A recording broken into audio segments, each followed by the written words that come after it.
This is my third game of Rome, where I am trying to continue with a short game with Augustus, but trying the hard difficulty. The initial setup has me surrounded by 3 trading territories, 2 of them for food, 1 for iron, and then 1 territory where I do get a resting bonus of iron, which is quite interesting. The cheapest developments are the aqueduct and the watchtower. I feel that the watchtower is really nice for Augustus, especially for this space, because he does get a benefit from, or it's easier for him to conquer. And with the watchtower just disabling the enemy's attacks, these 3 territories are really easy to conquer. It does cost military to build, so, and again with Augustus it's only 5, so that's quite manageable. There is a legionary in the offer here that we could buy that provides 5 military right away if you power it. The watchtower also gives power, which increases your hand limit, and since you are getting 2 power with Augustus, you are at 6 cards right away. That might be a trap. In my first game I also got the watchtower first, and I was drawing so fast that I did play too fast, but I feel like having more options should not be a downside. But you have to really restrict yourself not to power through your hand. The slightly more expensive buildings, but for Augustus slightly more expensive means it's 4 gold instead of 3, so there's really a difference, are the farm and the domus. I am interested in a taxing strategy. I really want to get it going, and the domus is a building that gives 2 population, but it must be adjacent to a development that produces food or water, so it is nothing you can go for right away. The farm does produce food, so that would be an option, but if I'm not touching these, I would have to cycle them to make these 2 cheaper. The armamentarium I've never seen so far, and that sounds really interesting. Again, if you have a population strategy going and you have it influenced, you can turn your population into military. That sounds useful, but again, you have to have population for that. As for the advanced attributes, we already mentioned the legionary. That could be interesting to buy the watchtower and have more military cards all over to actually then conquer these territories. So in your starting deck there are 16 cards, 4 of each color. There are some crossovers, but mostly the red cards, of course. The iron cards give you military, so there aren't that many cards that you can actually use to conquer. The musician is nice to ready influence on a development that provides stability, but from the offer there is no development that provides stability, so it's kind of useless. The 10th ladder I always like because it gives technology, which is nice to initiate trade deals, and the 7 here really means that you can pick any long-term deal you like just with 1 food. So that's really an interesting card, and it can also give you culture, and I feel like I should lean a little bit more into strife cards to make the most of your culture in your deck. So I haven't done that so far. And the abacus you have also seen in the last games, also a 7 technology card, pretty much the same reasoning. But the alternative to culture here is that you can ready influence. And the 3rd trader gives you industry, which if you go for something like the domus might be a good idea because it doesn't need 8, or for Augustus 7 to build, so 7 industry, and this is like the better part of it. But it's the most expensive card in the offer, so we probably should pick up the legionary. But before we can actually start, we have to look at the edicts. So I'm going for hard, which means we have to pick 1 as a partial edict and 1 as a full edict, and the last one will be tossed. There is a debt crisis that I haven't seen yet, so you start with 2 loans in your deck and get an extra 2 gold. So 2 loans usually give you 4 gold, so it's a bit of a penalty. And you have to overcome the debt crisis, so over the game you have to pay 8 gold. That might be not an optimal edict for Augustus, because you do have to pay lots of extra gold. And I think if you are playing, well, LD8 development over the game, the extra cost you are paying is exactly what you need for the edict. So do I really want to plan paying extra for Augustus and for the edict? Then you really have to get a gold engine going. The Roman wall edict means that we have to develop all territories along the southern border. And the wall is built with stone, so you have to pay like 11 stone over the course of the game. Developing here is actually in this game that sounds quite awesome because there are 3 territories that give on development bonuses, so it's really not wasted. Then there's also a trading territory that gives stone. That sounds like an awesome combination because you can let it run, accumulate the stone to pay for this, and then build over it in the end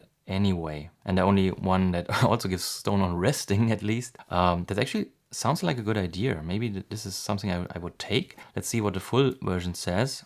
It still develop all territories along the southern border, but the wall is just much more expensive. It's 17 stone, and the partial version is just 11. Okay, but it might be something that we want to upgrade to full edict. And the Virtuous Emperor we have already seen, so we have to max out 2 of our bonus tracks. That can be hard, and it's related to developments obviously, so we have to do a lot of developments and they have to match up. Or 3 bonus tracks at level 4, this is what we managed, if that counts in the first game, and have at least 6 advanced attributes in your deck at game end. That was not hard to achieve. Max out 3 of your bonus tracks that's much harder, I think. If I didn't even get 2 maxed, having to max 3 without any other option, that might be too much, at least for me at the current time. Having 9 advanced attributes in your deck at game end might be actually not that hard, I think. But I don't think I want to upgrade that. And maybe that's the combination we are going for. Because the debt crisis, I really don't think this is good for Augustus.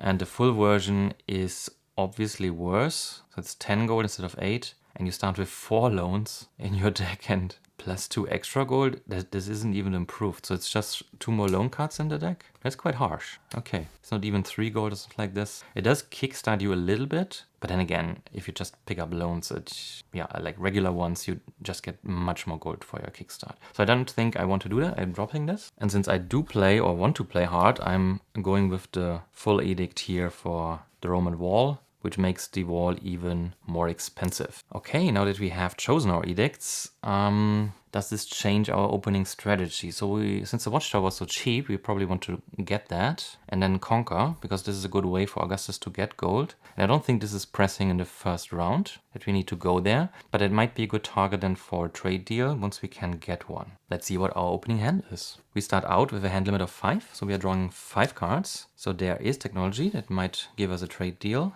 There's discipline, and you really have to remember, and I sometimes did not in the past games, that this is a red card that can give you military, but only if you also play another red card. So the color of this discard actually doesn't matter, because you do have to discard something else, and depending on its color, you either get military, technology, or industry. So this would already be a way to get 7 industry if we discard something that's not red. There's more technology. It looks more and more likely that we get an early trade deal, because Augustus has the foreign trade that you really have to capitalize on, that you can just trade with everything. You don't need to move there first. Then there's a little bit of culture, and also a way that if you pick up a card, since this goes on the top of the deck, to just draw it right away. That's a way to get the card you're buying in the same turn, although this is inherently a little bit inefficient. You should usually just wait a turn and then just play it. And the engineer that helps with building the watchtower might help with that. But I do think the game is telling me that I should go for a trade deal. But I'm not sure that going for this stone deal right away is the play here, because we do want to power these green cards. So maybe going for a food trade deal is even preferable. And we could just pick up 2 food, or like even here, that's even better. So we make a short-term deal that ends right away, and then we want to build over anyway. So I think that's the play here. We need 3 technology. That could be the discipline, for example, by discarding this. And we would pick up 2 food, and the territory can be developed immediately. If we then also take loans, we can buy the watchtower, have to pay 5 military, so that's 2. And this could give us 2, or we just buy this and buy it next turn. But I think that's the play. So we are playing the discipline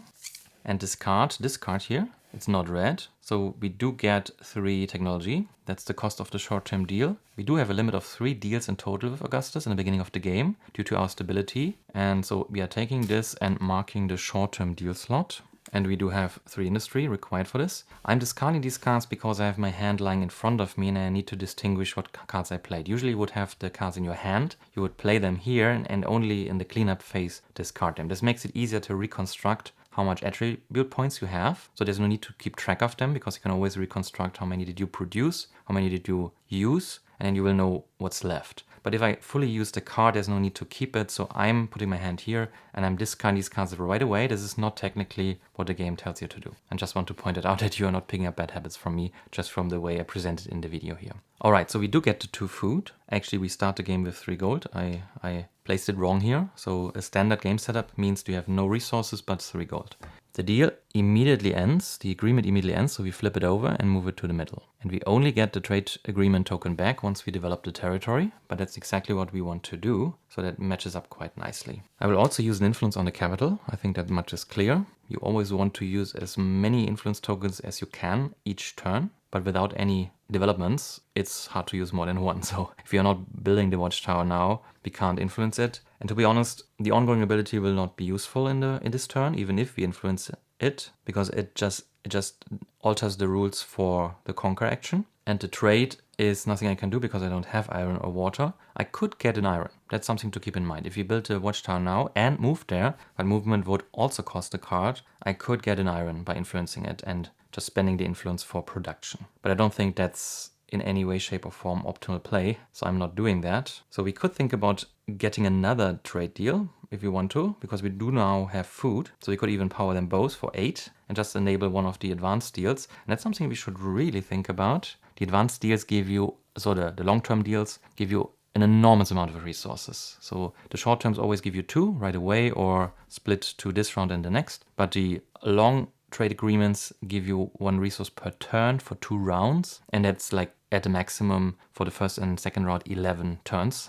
So if we get it in the first turn of the first round, until it runs out, it's 11 resources. That's so huge that we should probably do that and not take 2 short-term deals, for example. That's 4 resources compared to 11. But I'm already playing or planning to play a lot of cards from my starting hand without just passing the turn. The first round will have 5 turns if I want to. But then again, it's not Mage Knight, so delaying it for a turn doesn't help me because there's no source. So there's no 1 resource I get for free each turn. That's Mage Knight, where you get a mana from the source. There's always a consideration that if you have already powered something with the source, then you do the other action in the next turn, if you want to spend that many turns, to power another card with the source for free, essentially. But here I have to power with resources anyway, so there's really no gain in holding that back unless drawing up gives you other options or you want to pretty much do something else. I do need gold. I do have 3. That's actually enough for the Watchtower, but I think I want to build it with the Legionary because the Engineer, it would still cost a resource, and if I'm powering it, it's 2 resources for 4. That doesn't sound so good. Yeah, I need more gold because I also want to buy a card, not only the Watchtower. And I really want to move, want this to move down so the other stuff gets cheaper too. So let's spend the influence on the capital. And taxing really doesn't do anything for me. It's just 1 gold. So I'm picking up loans. And I think from my experience so far, there are quite a few loans on that stack. So if you trash them later, that's not a big deal. Not getting 2 just means you have 2 less gold in the beginning, and 2 gold in the beginning is just far too much. So I'm picking up 2. Maybe I'm revising that strategy later. But currently I think it's just far better than just 1. So I'm picking up 4 gold by picking up 2 loans. Brings me up to 7. I will definitely pay 1 gold to pick up the Legionary. So it's in the 1 gold slot. And Augustus doesn't increase the price of this side, only of the development side. So I'm picking that up and putting it on the draw pile here. And still the question remains, what do I do with this? And I think getting a trade deal going in the first turn is really nice. And I don't need technology to build a Watchtower, I need military, and I just bought a card for this. So getting rid of these sounds actually like a good idea, because then I can maybe even start conquering next turn once I build the Watchtower. So I do think I spent these 2 food to power these 2 cards, so I get the advanced side here, and it's 8 technology in total. And the advanced trade deals, actually that's a misplay. We have to be careful with this, because the advanced trade deals, they are all the same. They give you 1 resource per turn, but the cost is sometimes 6, sometimes 7. So usually this is a huge deal because you have to go there to initiate a trade. So if all the adjacent spaces are only showing 7 trade deals and the others in the corner, then you have pretty much no chance but to take the 7 trade deal. But since I do have the foreign trade, I can trade with whatever I like. So there are trade deals like this one here or this one. This is not accessible. So it's really just these 2. But there are 2 of the 4 available that only cost 6. So if I power one of these cards, I will get 4 technology, and the other one will just give me 2. So I'm having 6 technology, but I'm holding on to food, and it's a huge difference in the beginning of the game. So I should really go for a long-term trade deal, but I should pick a cheaper one. I'm barring myself from getting the water deal then. That might be something I would have to consider. The stone deal here, there are 2 available, so I should pick this. This has to run, as I said, if I want to milk it for every stone that's coming out of this deal, I have to wait till the 3rd round to overbuild, to not be inefficient. But I think that's fine. So maybe getting this going now is a good idea. But the iron deal, I am going for conquering. So iron is not the worst to pick up to being able to power these red cards. And I did just pick up a red card that I would like to power to just build the Watchtower for, well, pretty much just for that card. Because if I power it gives 5. Augustus reduces the cost to build the Watchtower by 1. So the card I just picked up, if I power that, it will just build me, the Watchtower. So let's just pay 6. And pick the iron deal. That's an iron per turn. I'm getting my first iron right away, and I will get the next one at the beginning of the next turn. So I've played all my cards but 1. I do have a lot of gold, but these are only getting cheaper once they are moving down. And I don't think I want to pick up any of these 2, and these are far too expensive currently. I want to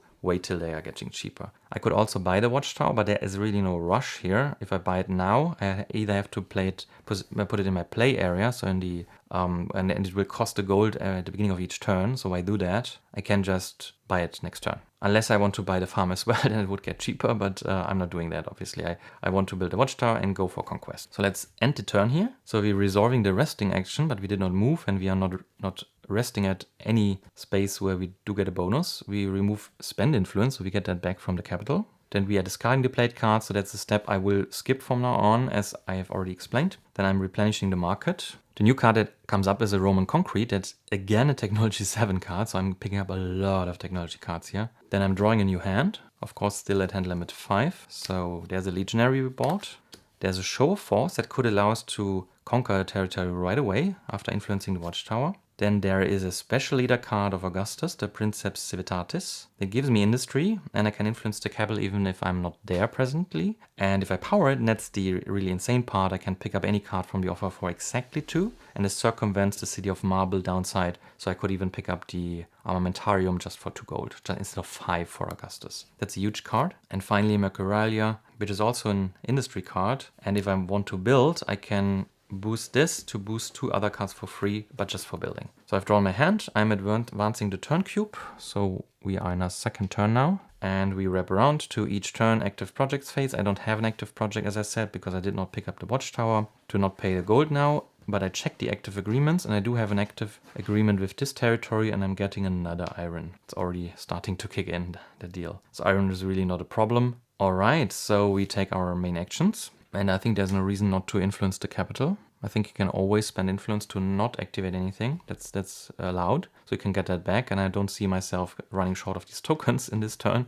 So if I want to get it back, I can just activate it at the end of turn and then I'm getting it back. So let's execute on the plan. And we are paying 6 to 3 gold to pick up the watchtower. And we put it in our play area right away because we want to play it now. Which for Augustus means we need to come up with 5 military. Fortunately, we do have the Legionary. We could think about playing this first to also cash in on that bonus here. And we should probably do that, because I do think we want to do a conquest. If we can ignore attack, have the defense lowered by 1, and have some military spent, I just need movement to also do a conquest. So we would have to move 2 to get to any of these 3, and then 2 again to get to another of these. So if we play 2 cards for movement, we could do 2 conquests. We do have to go blind, unfortunately, where we don't have to. Actually, that's not true. We can move there first, see what the enemies are, then decide what and how we want to spend our military. That's so good. Let's do that. We don't need the engineer, and I think at that point it's just holding us back. But we also don't need this one here. Yeah, so I'm using this for movement. My current capacity is at 0, so I'm having 2 movement per card played, and I'm spending 1 movement to move into this territory here with the expired trade deal. This does reveal all adjacent enemies. So we are like lucky for this enemy because it has an attack of 4, so that's once we can ignore it with the watchtower, that's really insane. But then really unlucky that these 2 don't have any attacks to speak of. So this is literally 0, and here we only ignore 1. The way this works is that you have to come up with military to break their defense, otherwise you cannot conquer them. And then you have to come up with even more military to ignore their attack. And the difference to the attack is the number of strife cards you have to pick up. And you really want that to be 0, of course. But it might be worthwhile if you're one-off or so just to pick up the strife card and pay the culture later, just to get going, to get snowballing. There's really no sense in always waiting until you can defend them perfectly. The gold values are also quite low, so it's actually 2, 2, and 1. There's a lot of enemies with gold 3, so it's also, I would count that as unlucky. Alright, so what would we need to defeat them? There we only need 1 military. That's good for 2 gold, that's nice. Once we influence the watchtower, we ignore the attack. The defense is lowered by 1, so there's only 1 left. And here we ignore the attack, this is lowered by 1, that's 4 in total.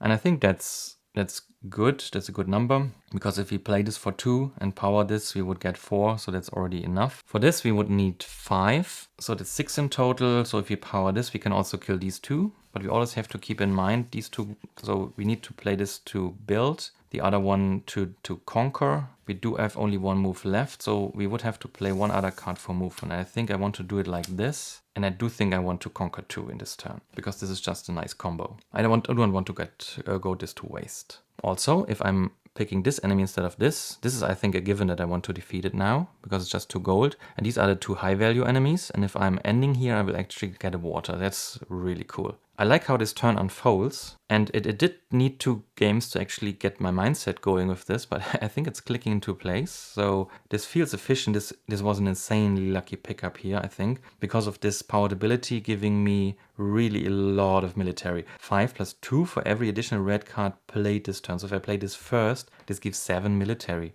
And for what I'm doing, building the watchtower and then conquering, this is exactly what I need. And with the ongoing trade deal, I already have 2 iron. So it just works out. So let's execute. Paying 1 iron to power this, I'm getting 4 military. Paying another iron to power this, get another 7 military. So I'm at 11 military. For 5, I'm building the watchtower. This brings me down to 6 remaining military. And I'm building it where I'm standing. I don't have to. I only have to develop adjacent to any other development of me or the capital. That I'm there is just coincidence. Well, it's not coincidence, it's planning, because I do want to influence the watchtower for the vigilant ability. So I'm putting it here, and this is the only way you get your trade token back, by developing the territory. You don't have, the deal doesn't need to be expired, but if you develop over it, it will go back and the deal will end. So I'm placing the watchtower and I'm still at that place. The immediate bonuses I get are 3 glory points. So these are the victory points of the game. So I'm at 3 now. And I do get 2 power, which does increase my hand limit to 6. And as already alluded to,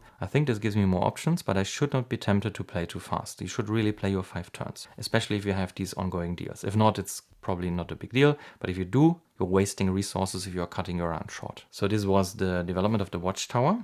I definitely want to influence it. There is no when influencing ability. This would be the lightning symbol, something like this here, seasonal rains at the farm. So there is none, so I'm don't getting an immediate bonus. Sometimes there are actually prices you have to pay. For roads, for example, there's a maintenance cost. So when you influence them, you must pay 1 stone to maintain them. If you can't, you have to pick up a strife card. So, but yeah, there are none, and I'm going for the vigilant ability here, that enemies adjacent to the watchtower have attack values reduced to 0. So this is all negated. I'm then using the last movement of this card, so there was 1 left. So I'm discarding this to move here. And from the 6 remaining military, I'm paying 1. Because 1 is enough to defeat or break the defense with the Agrippa ability of Augustus, and the attack is just ignored because of the watchtower. So I'm getting a glory point and 2 gold, and this enemy is conquered, or this territory is conquered, the enemy is defeated. And our plan says to then play another card for movement. That's still 2, unfortunately. And then spend the 2 movement right away to move over to this territory,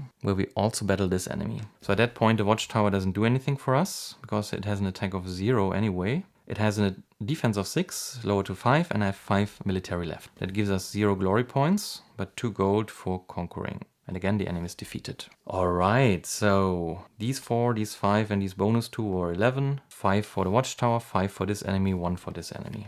Very nice, very efficient. And I do again think I'm holding on to this, unless I want to cycle something out. You can always power the cards if you don't have the resource with gold. That's the only time you can spend gold instead of resources. It's not always wild, it's just for powering the cards. So I could, seeing that I have 7 gold, I could use that now to pick up something really expensive. If I do have a plan for the next turn, for example, and I do want to pick these cards up. Actually, since I am Augustus and I have foreign trade and I have 2 deals here lying here, I really want these cards here that give me 7 just for powering. I do have a food left, so I think I do actually want to pick that up. And the industry will allow me to cycle stuff out that I do not want, like the musician here. Because I do, yeah, there is still no development that even gives stability, so that's really pointless. I made a mistake, if you want to call it like that, to have that go down 1, and so the cycling cost increased. So if I'm playing 4 industry, I can only cycle this for 3, and then I can only cycle like these upper 2 slots here.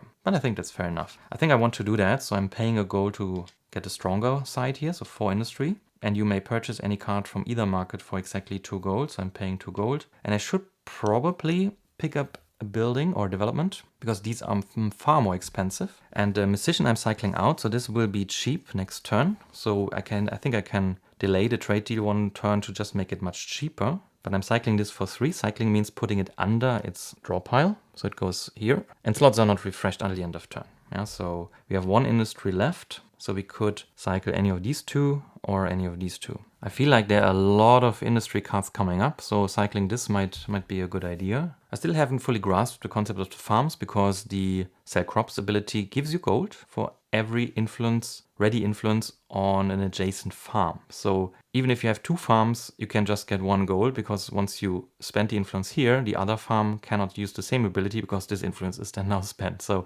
unless you can ready influence, even with 2 farms, you can just get 1 gold. So that doesn't sound like that efficient. So you probably have to have more farms, that you have 1 center farm that's then adjacent to others. And the center farm is really the only one that can really produce gold. The others can't, because they are not adjacent to, well, more than 1 farm. But if you can ready influence, then this can be a gold factory. But it does mean you have to lean into farms. And we do have to keep in mind that we have the virtuous emperor here as an edict. So we should concentrate on 2 or 3 at most of our virtues here. And we already started with power. So what else do we want to work on? The domus we are barred from unless we are building the farm or the aqueduct currently, because these are the only ones that produce food or water. But we can pay iron for stone. That's an on-influence ability, so you can do that as often as you like, as I can see. There's no limit. Sometimes these kinds of abilities are limited to once per turn. But if you can convert iron to stone in a 1-to-2 ratio, this would really make the Roman wall really easy with this ongoing trade deal. So that might be a reason to try to build that. And I do like media population increase. I've never tried that so far. Well, I cannot cycle these cards anyway, but I'm then probably not cycling the Domus. That was the whole point. Maybe let's just use the last point to cycle this, because we do have so many technology cards already. What do we pick up then? Both options to build a development that costs or that produces food and water will cost the same. So maybe I'm just picking up the Domus now. I'm going for it. I'm just trying it out. But it does need industry to build. And I don't have, well, do I have industry cards? So that's one I already played. Yeah, actually it's just the one. Well, I do have one here that I'm just playing. So I've played half of my black cards. So I'm not sure how much industry I've left. And I did already play the engineer. There is a fur trader coming up. Screw it, let's try it. I don't have enough experience to judge that, but I already paid, so I'm picking up the Domus. But I do probably have to put it in hand to not like pay gold every turn now. Actually, maybe it's better than to pick up this card. Well, it will be cheaper next turn. Yeah, no, screw it. I'm picking that up to save on the gold that because of City of Marble. So I think this is really meant to, like, for once every round you can actually get a better deal than due to a downside of Augustus. So this is played, the industry we used, the Domus is picked up, we put it in hand to not pay gold at the beginning of the next turn, but it will clog up our hand, so we only draw, well, only in quotes draw 5, because we did build a watchtower, so this kind of sets off the slot that we lose because of holding onto it. The only third option when you pick up development is to put in a discard pile, but then you can't even develop it this round, you have to wait till it comes back up after shuffling your deck. Alright, so we did spend gold now to pick up more cards and to cycle cards. Do we just spend 2 to see it right away, to have something to do for next turn? We are only now second turn. I think I'm playing too fast. No, let's stop that. Let's stop our turn here. We are resting, so we are picking up a water from the territory we are standing on.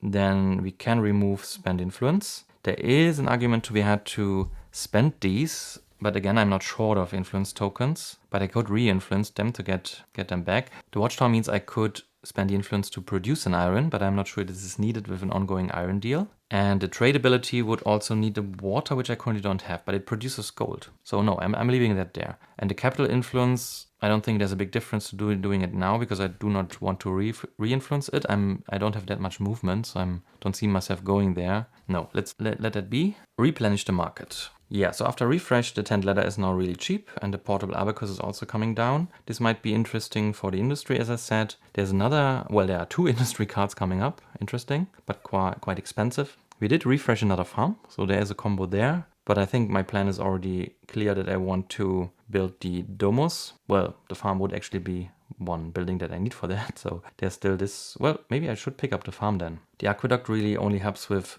other food producing buildings, which I would not have any of. And spending technology and food to gain gold is also pointless if you can't produce food. It makes sense that if you build an aqueduct, you should have something to irrigate. So probably I'm ignoring that for now. I'm going for the farm and the Domus. And there's also a gazebo that comes up that is a stability card. So it provides 1 stability. It's actually cheap to build. And twice per turn, so this is the limit I was speaking of, you can pay 1 food or water to gain 2 iron or stone. It's also a 1-to-2 conversion, but it's limited to twice, but it's much more flexible than this conversion. But this conversion is exactly what we need to convert our trade deal into the edict here. So we replenish the market, we will draw now, and we will draw to a hand limit of 6, but we do have the Domus in hand. So there's an industry card, nice. once I have my experience in the game, I might have known that what the other 2 gray or black cards are. But 4 influence is, well, it's welcome. There's a Probatus. We can discard a card to gain 2 resources of that color. Interesting. And it's a combat card.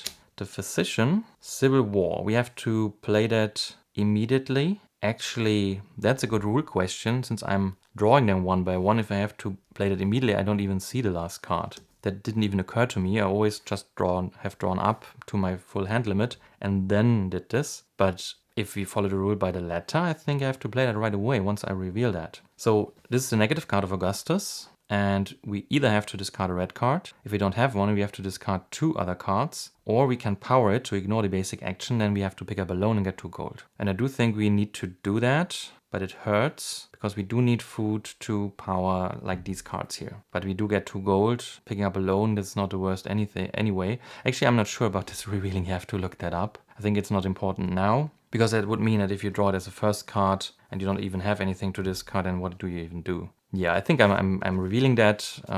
That's a pottery. For this turn, it doesn't really make a difference. I think I will pay the food to not drop any cards, pick up another loan, and I do get the 2 gold. That's not a downside here. So yeah, we've taken care of the Civil War. And I also should have known that this is coming up because our deck is growing thin. Yeah, and it these are the 6 cards now. So I still have 5 due to the hand limit increase. And we do definitely want to pick that up. Now it's so cheap. So we pay 1 gold to get the 10th ladder. So we get our trade deals going. But what else do we do? To build the Domus, we would have to come up with 7 industry. Currently, we can only come up with 4. You can play any of these cards face down for 1 of any attribute. So technically, we could come up with 7 if we play them all face down. But it's obviously highly inefficient. So maybe we keep that in hand for now and rather think about the farm. The farm does cost 5 technology. That's also not good. And I actually forgot to reveal the enemies here. So these 2 are revealed. Actually, this is also revealed once we entered here. This enemy doesn't alter the play at all because it's not adjacent to the watchtower. So we did want to battle something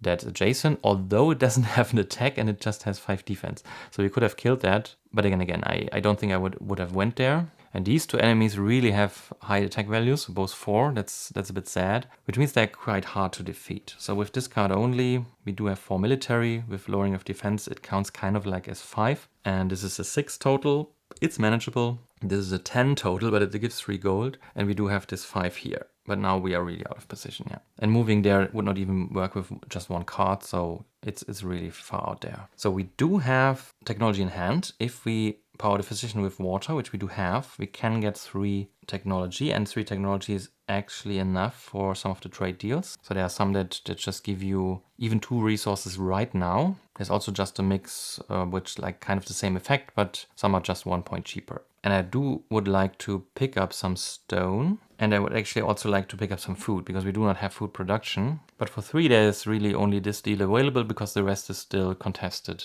by enemies. And using this as a short-term deal doesn't sound like a good idea. I think I want to get it going as a long-term deal. What else can we do with the 3 technology? We need that to develop, but these are they both need 5, and that's only 3, so that would mean 2 more cards. But the 10th ladder we just picked up should have at least 2 or 3 on the regular side. So maybe we wait for that and even use it to just develop. We can spend industry with the farm to get food and then power another card. So maybe we should pick up another card, or do we wait for this? Actually, after drawing, I'm already planning what to do because I was tempted by the Civil War, so I completely forgot to advance the turn cube. And this also means the active project phase. Well, we don't pay anything, but we do check the agreements and we do get another iron. So this is something I should have done before even... Well, I didn't actually play a regular card yet, so we are still fine. So now we are in the action phase. And I do want myself this farm. So we can plan around that. We do have a 6 card hand limit. We want to keep the farm. If we buy it, well, we don't have to buy it. We can keep the Domus in hand, buy the farm next turn. We do have to make room for the 10th ladder. We could buy this, then we have a lot of influence. I keep calling this influence, but we do have a lot of technology. And the technology we need to develop, and we do need a lot of technology to develop and to get the trade deals going. But the round is really progressing, so I'm a bit sad that it takes so long to get the trade deals going. In a short game, if you do not get them going in the first round, then they are really running until the end of the game, so you have to overbuild or just not develop over them, which is fine, I think, as well. But in this case here, for the southern wall, we do need to build over, so I really want to get it going earlier. But maybe with this Domus development here that I can pay 1 iron to gain 2 stone, if this is really an unbounded ability, I can just convert all the iron from this trade deal into twice the amount of stone, so maybe I don't even need that. Maybe the food deal is actually better to power all my green cards. Alright, so the adjacent enemies we probably do not want to battle. We could battle this one. This would also open up a space with a food trade deal that's cheaper than the one here. And this is less likely to be developed over. So maybe going there and battling this enemy is not the worst idea. And as we already laid out, it's just a strive. Yeah, I think we should do that. The culture is really not that useful unless you have strive cards in hand. But even if I pick up one now, they always go to the discard pile. So it becomes relevant only in the second round, really, unless you start with strive cards. Yeah, so I think I'm using the pottery to move. Pay 1. Go here. We do lock that in, so I'm this time not forgetting to reveal adjacent enemies. And there is one with less attack value. Actually, that's the better enemy because it does have a combined value of 5, not 6. So I would not even pick up a strive card if I'm killing that instead. And I would end up my turn on a place where I do get food, so I don't even have to activate the farm to have food to then power the tanned leather. But I would not clear the space I'm currently on. Yeah, but I think that's the price I'm willing to pay. So I'm paying the last movement here to move on to this nice enemy here. And I'm paying the iron to power this card here to get 4 military. 3 military is enough because of Agrippa to defeat them. And so the remaining military blocks their attack. We don't get any glory points, but 1 gold. This enemy is defeated. This card is played. All right, so I think I'm leaving these cards in hand because this is useful to build this. And this might be useful to come up with enough technology to do all the stuff I want to do. And I do actually have water. So I don't think there's a rush to pick that up. Is there a rush to pick up the farm? Well, it would cycle everything else down, but only if I would then buy something right away. So no, I'm just ending the turn here. That was my 3rd turn, so I have 2 left. Let's quickly think about if this is realistic, if I'm playing too slow. Well, there's only 4 cards left, so yeah.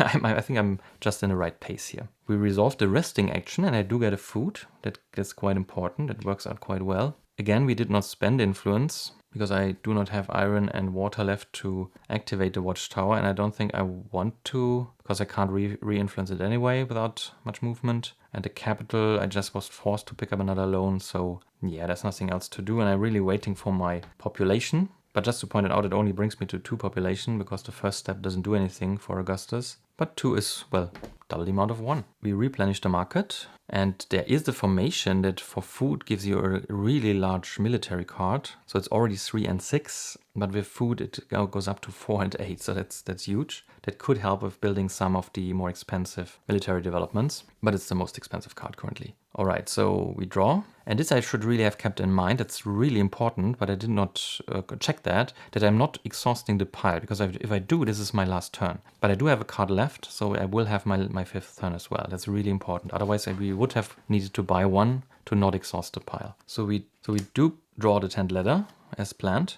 We do have another combat card that might be good, or the industry could be helpful. And we do have, I think, another physician. Yeah, it's a card that's twice in the deck. So these are our 6 cards, because we have the Domo still in hand. Now let's think about this, or let's not forget about this. We advance the turn count. We do pay for the active projects and check our agreements, so we do get our iron. And we are back in the main phase. So we should really plan this turn and the next. And I think to have a nice last turn, we do definitely pick up this card here to have even more technology. We do need 3 gold to pick up the farm, but that would mean we have 2 left if we are not getting any other gold. And I'm thinking about picking up the fur trader because it is a large industry card and we do have water and we do want to build this. We could also pick up this instead because it's actually a larger industry card and it costs the same, but it can be powered with stone, and I do think we will have a lot of stone in the game. This is also a movement card and I currently don't see that we improve our capacity. So maybe I'm picking that up. So I'm paying 2 gold, picking also up the shepherd card. So we now have 3 cards in our draw pile. If we want to draw them all, we have to play at least 3, but I don't think that's a big deal.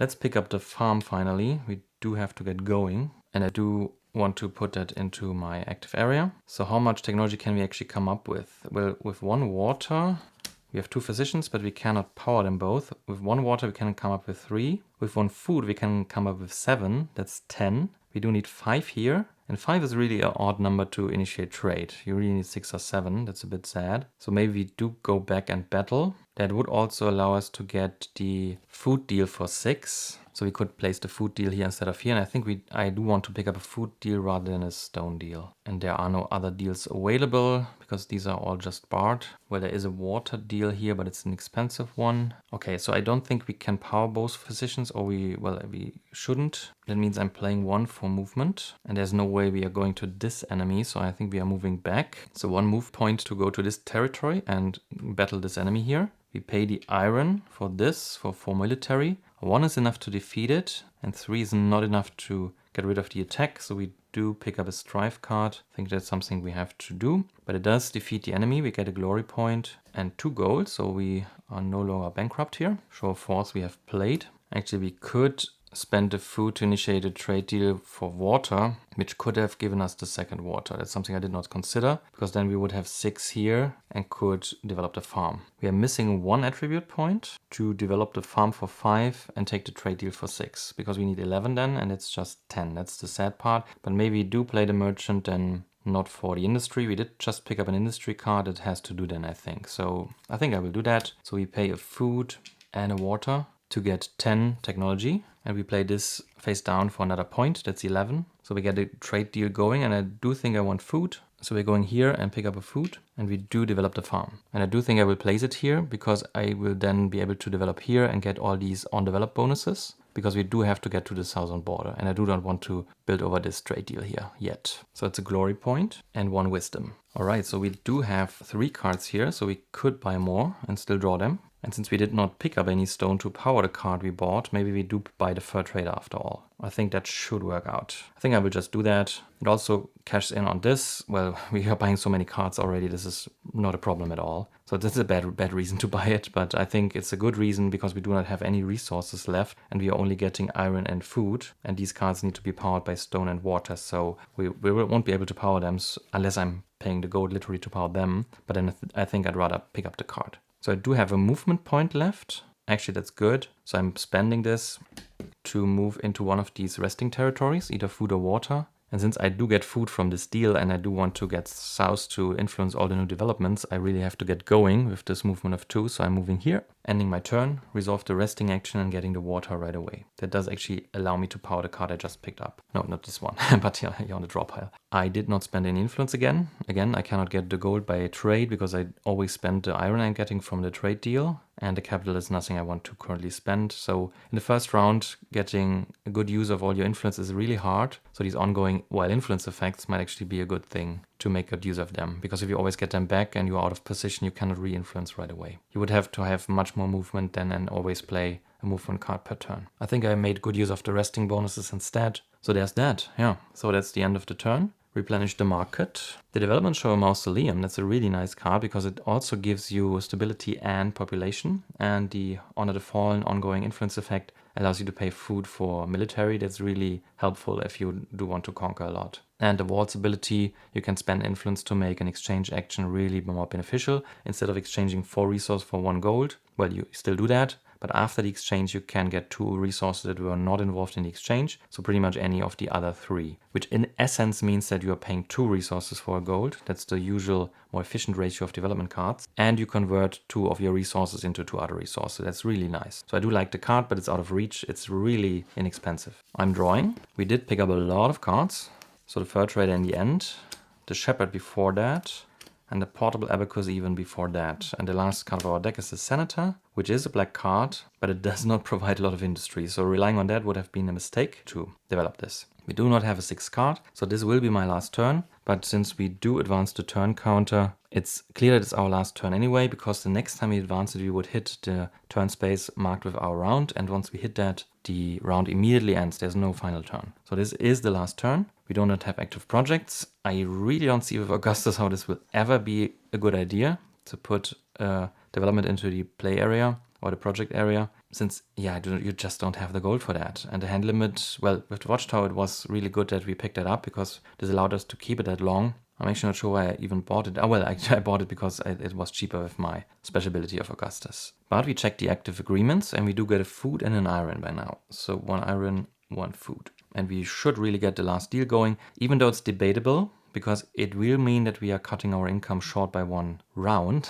So if I do it in the beginning of the next round, it will be run through this third round as well. If I do it now, I will get one resource now, then a full round of resources, and then it will expire. But if I do have the card in hand, I do have the resources, I think it's more efficient to do that and just plan with developing over this territory then anyway. Okay, so we are in the main action phase, and I will probably or definitely want to build that and not have it in my deck and relying on drawing that again. So I do need 7 industry. That's already 7, but this is also a good movement card, so this is something I have to keep in mind. But is there anything I want to move to? Is it so important? Not really. If I build the domus now, I have to build it adjacent to the farm because of the amenities. So it must be adjacent to development that produces food or water. That's only the farm. And I'm definitely placing it here then to get 2 stone as a development bonus. And then it's in a reach of 2. So if I want to influence that right away to start the conversion, which I don't need to be honest, so I can just do that later. But why not? Actually, there's a reason why not, because I should probably continue with the conquest to get more gold.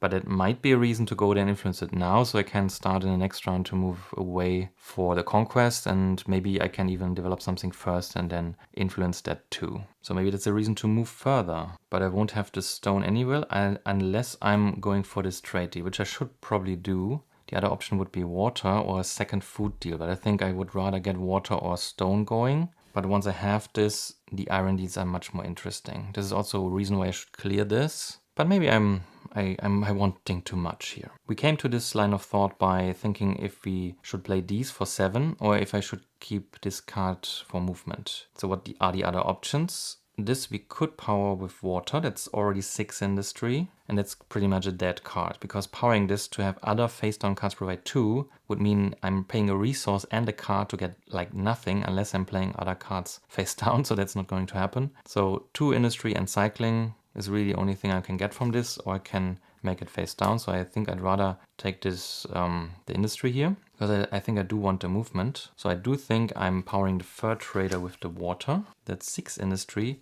And I'm playing this regularly to bring it up to 8. I only need 7 for the domus, but I'm placing that here. That gives me an on-development bonus of 2 iron from the territory. It gives me 3 glory points from the domus itself. And it does give me 2 population. I never had that. Nice. So now I do have stone. That's actually good. But I definitely will pay the food here for 7 technology. This gives me any trade deal I want. And what do I go for? It's currently my last token. I would need a stability to get my 4th token. Augustus really gets them quite early, and he actually starts with 3. And with the foreign trade, that's really his stick here, that you can trade really nicely and you can battle nicely, but everything else is just more painful for him. All right, so I think I do not want to do this because of the conversion I will get. There's no limit, so I think it's infinite. That would be quite strong, but it's not the easiest building to place, so maybe that's fair game. There are abilities that give you 3 resources for 1, and they are limited to like twice per turn. So having it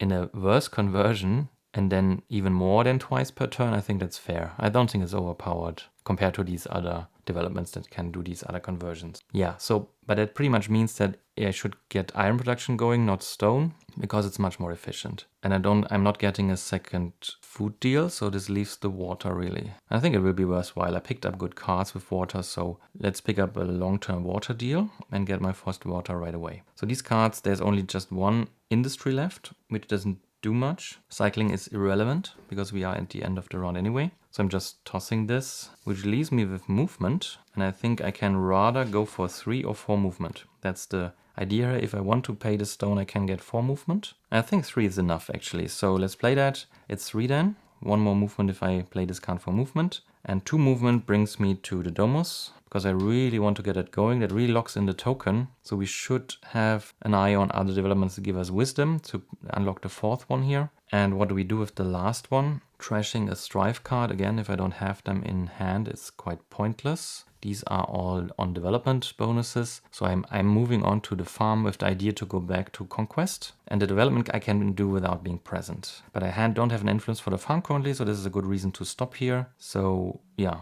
I'm not sure why I dialed this down to 2. I should have dialed it down to 1. And then with the last movement, I'm moving here. This is why 3 was enough, because I can influence the farm next turn. There is an argument to be had to now use the watchtower, and I think I will do that because I do get an influence token back that I can then place on the farm. I'm losing the vigilant, but it's only canceling the 1 attack here. I don't think that's worth it. Producing an iron is Yeah, I think I'd rather take the gold. Gold is hard to get, so I'm paying an iron and a water for 1 gold. So it's a 2-to-1 exchange. That's what I said. It's usually the more efficient way than doing these exchanges. And this spends the influence here for trade. And that's really it. I do have a gold left, so I could pick up another card, but just this one. It's an industry card, and I can turn these culture or technology cards into industry cards, but I do think I picked up enough industry cards, so I don't want to spend the gold for this. And I think having 6 advanced attributes cards, I'm probably already there. Let's see. There's 1, 2, 3, 4, 5. Yeah, okay, so I'm 1 short, but it's the first round, so that won't be an issue. That's not a good reason to pick that up.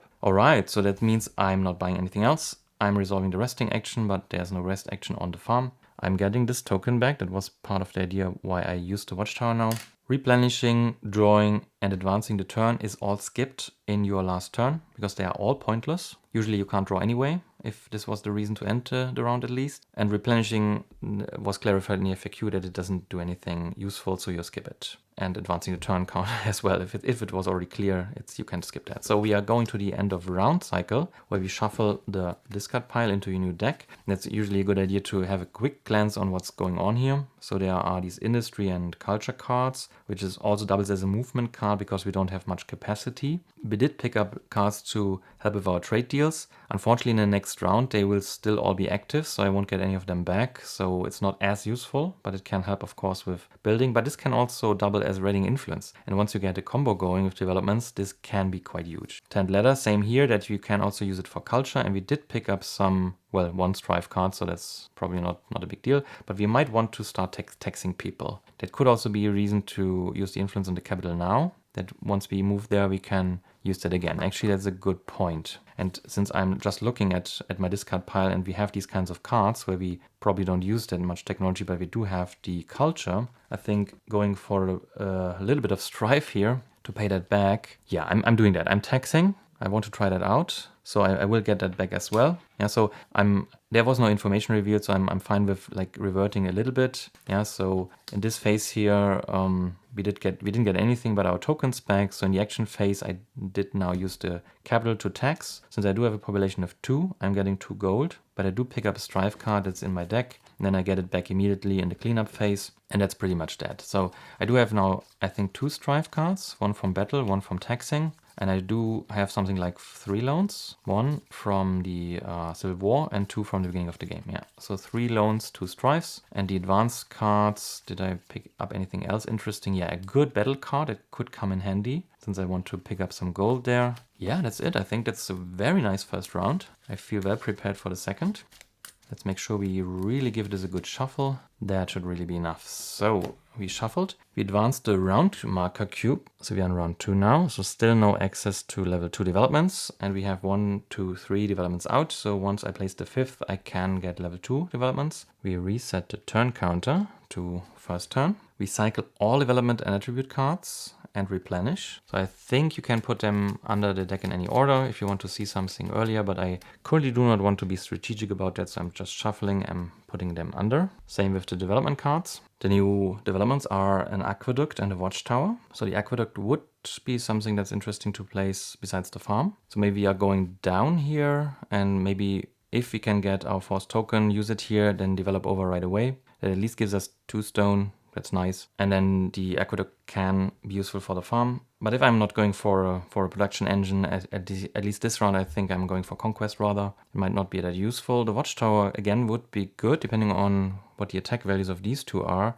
But then again, I don't see myself developing till there. So I could place it here to kill this, but that sounds like a waste. It does give us 2 power. So we would raise this power bar to the force base. And this is one of our conditions here. It would bring us quite close to maxing that out. And 2 max out will actually do. So that might be a reason to buy it, actually. Because we do have the military. Yeah, we have to think about that, yes. Then there's an obelisk, which makes adjacent water-producing developments more efficient. Or I can, once per turn, pay a stone to gain 2 iron. That's actually... Is this an infinite loop? No, it's once per turn. Okay, so we can pay 1 stone for 2 iron. And then with the Domus with the infinite ability here turn the 2 iron into 4 stone again. But you can't loop that because it's a once per turn. That would be quite an oversight if this was different. And the spread fame here gives you -3 to the military attribute requirements of a development, so it's easier to build other military developments. There's a hospitum. That's really interesting to me because it also gives population. That might be a track that we want to max then for the Virtuous Emperor. And since I'm going for population, that would be another 2. It must also be placed adjacent to development that produces food or water, which we do have. So the farm is really the MVP here currently. And it's an industry building. We picked up a lot of industry cards. That's good. I think this might be something to go for. Maybe these 2 buildings then actually. And the fountain finally is a very cheap one that gives stability. And this is one where you can once per turn 1 water into 3 stone. Obviously more efficient than the one of the Domus where you pay 1 iron to get 2 stone. But this is unlimited, this is once per turn. The fountain is really actually interesting for the muse ability that you pay 2 gold less to buy an advanced attribute card. That really makes it much more cheap here. And this for these kinds of goals, if you go for the full edict side, this would be a good development to pick up, because it really helps to cut down the cost. As for the advanced attributes, we do have a culture card where you can even spend movement to gain more culture. And I'm again not sure what this is for, unless you want to pay for some really high cost level 2 development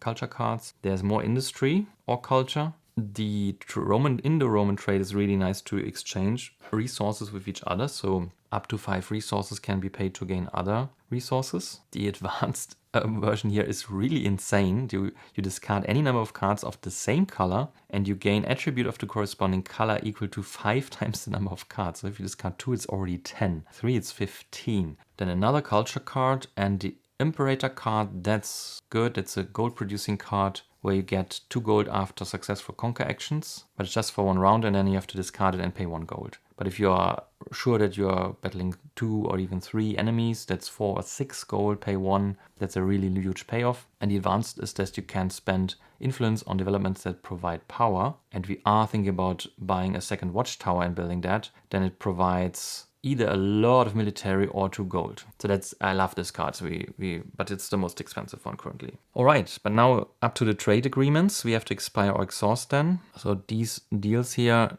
are all flipped to the other side, but they are still producing. So they will go on for the rest of the round and only then be moved to the middle and then will be inactive. And I can develop at any time to get the token back, but once it's still running, it's obviously like inefficient. But if you want to get another trade deal going, might be worthwhile at the end of the round. All right, so what's skipped here is the draw phase, because this draw phase doesn't make sense. And after going through the end of round process, we are going to the each turn process, which means we are paying for active projects and check our agreements, which by now is everything but stone. So we get a food from the northern deal, then an iron from this deal here, and then a water from this deal. And now we are in the action phase, but yeah, we obviously have to draw our first hand. We do have a power of 2 with a hand limit of 6. So there's a strife, a loan, Princeps Civitatis, so the card that allows me to buy anything for 2, so that might be a way to get to the Emperor card or the Fountain. A chariot, so that could help getting us into position, and 1 combat card. Actually, there's 1 more card. So a civil war, unfortunately. So we have to play that immediately and discard this card here, or pick up another loan by paying a food. I don't think I want to discard this card, because if I'm using the chariot for moving, I can reach this tile here. And I can conquer it. The watchtower is inactive, so it does have 5 in total if I don't want any strife, but -1 is 4, so I would be able to conquer this territory without getting strife. So chariot and this would already bring me there and get me into a position to conquer more. And this would then give me 2 gold for 1 food, but I would pick up my 4th loan card. I don't have a way to trash yet. That's unfortunate, but I also don't see me picking up a loan and repaying this, for example, losing 1 gold in the process. Yeah, so I do think I pay the food for the Civil War, pick up a loan card, get 2 gold. I do need a lot of gold anyway to continue building developments. This takes care of the Civil War. Unfortunately, I do not have a culture card yet, but I definitely hold on to this to pay that back or to revert the effect. This is interesting because it can mean I can cycle a lot and buy any 1 card I'm interested in. Yeah, so I'm paying a stone for industry, and 2 gold to buy any card I want. And I do think I want to hold on to the Watchtower Hospital play, so the fountain is nice, but nothing I want to go for now. So I'm picking up the most expensive card here that I can use right away. I think I will even go for the regular thing for this round, just to get a lot of gold from all these conquer actions, which will mean I'm deferring that for 1 turn because I will draw it right away. I know that. So this is something I will hold on to as well. So we have taken care of this part of the effect, and the 4 industry means we can cycle. Again, if I want to get rid of this and getting that much culture I'm currently not seeing, with the stone I'm planning to get, this is useful. It's flexible, it can ready an influence, so that's something I want to pick up. I want to pick up. This maybe not. So if I'm cycling this, I can only cycle a card in the top slots. I don't want to cycle the Hospitum. I could cycle something here to make the Hospitum more cheap. Yeah, but I'm getting rid of this because I don't want it. And I think in the same sense I'm getting rid of this because it's again culture and I'm currently not seeing the big use. Well, I will pick up strife cards if I'm going for the taxing route. But then again, it's 1 per tax, so let's get to that. And I do have culture cards already. So that's taking care of this card. The movement we can already do. The loan I will probably not pay back. There are enough loans coming up. Well, I do have, well, actually there's only 3 in the deck, right? So one is in, the new one is in the discard pile already. Maybe this is something I'm paying back if I'm going for the Imperator play. This should give me a lot of gold. Let's try that. I'm paying that back. So 3 gold to return. Return means it goes back to the pile. If the piles ever become empty, any of those, I'm losing the game. So trashing means it's not returned, and 1 more from the pile is actually removed from the game. That's a way to lose, but I don't have a way to trash currently. But I do think the Imperator, with the combination of Augustus and the military cards I picked up, and with these easy enemies, I think I can get a lot of gold if this is going well. So let's repay the loan. And then we have the chariot for movement. And I do think I want to do that as well. I do have 6 turns in this round. I'm just in the first, but there's a huge pile coming up. And I don't think deferring that will do me any good. Actually, we do have to think about influencing the farm. That I screwed up, I have to confess. I used my industry to cycle now, but I did want to cycle this. And then I have only 1 industry left, and I need 2 to get a food from seasonal rains. I don't have to use seasonal rains, so I do think I will just influence the farm to get 1 food regularly. Let's just do that. I will then move with the chariot. That gives me 2 plus 1, that's 3 movement. I will use 1 to go to the capital. I think I want to influence this as well for the theme of going for taxing later, so I do need influence on that. I did already play this card here that allows me to influence the capital even if I'm not there, so I can only tax it like once now and then once I'm going back. But I hope that's okay for the second round. And I do think I want to spend the last 2 movement to get into position to start with the Imperator to do conquests and conquer these territories. That gets rid of this. I don't have any gold left, so that really means I'm at the end of turn. I'm not resting. Do I want to get these tokens back? Will I be able to buy the Watchtower? Well, I will get gold now. I will have hopefully military cards coming up. And I could build a Watchtower here after all, but it would only work on 1 enemy. Actually, I do see the enemy now, so I can think about that. It's a 7 defense, 2 attack enemy. Yeah, I don't want to build a Watchtower there. My point is that I don't need the token back now if I'm not building anything there, so I can't influence it anyway. So I think I'm leaving that. Influence is not my strong suit with this leader currently. So I'm replenishing the market. Draw my new hand. That's 4 more cards. There's the Imperator, Merchant, Physician, and Portable Abacus. So unfortunately no more combat cards. I'm advancing the turn cube, so we are in turn 2. And we do get our income. So it's a food, it's an iron, and it's a water. So we did spend much less resources. They start piling up. That's nice. And we are now second turn. I'm definitely starting off with the Imperator card. So I have to play this in my project area. And whenever I do a successful conquer action, I do get 2 gold. And at the end of the round, I have to pay 1. But I think that's a fair deal, especially with these kind of easy enemies around me. So I hope I can do a really nice conquest. Maybe I'm starting it off with paying the iron here for powering the Probatus for 4 military, and 3 is enough to overcome the defense, and 1 for the attack. So this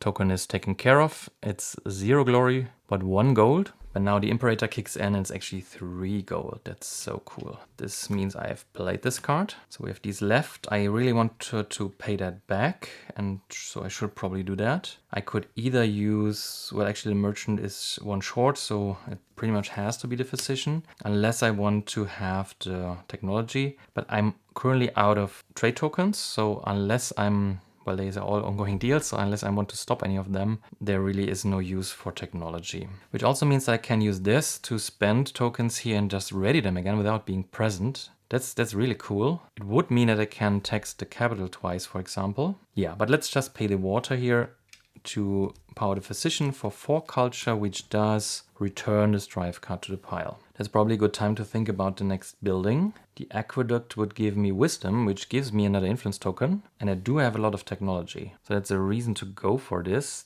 The watchtower is something I want to go for as well, but it's probably no rush to do that, because I won't build it here, I think. I have to build the southern wall, and which does mean to develop all the territories as well as spending the stone. And it's strangely fitting that to place a watchtower there at the southern wall. So developing something here means I have to come up with 5 more developments. That would be 9 in total.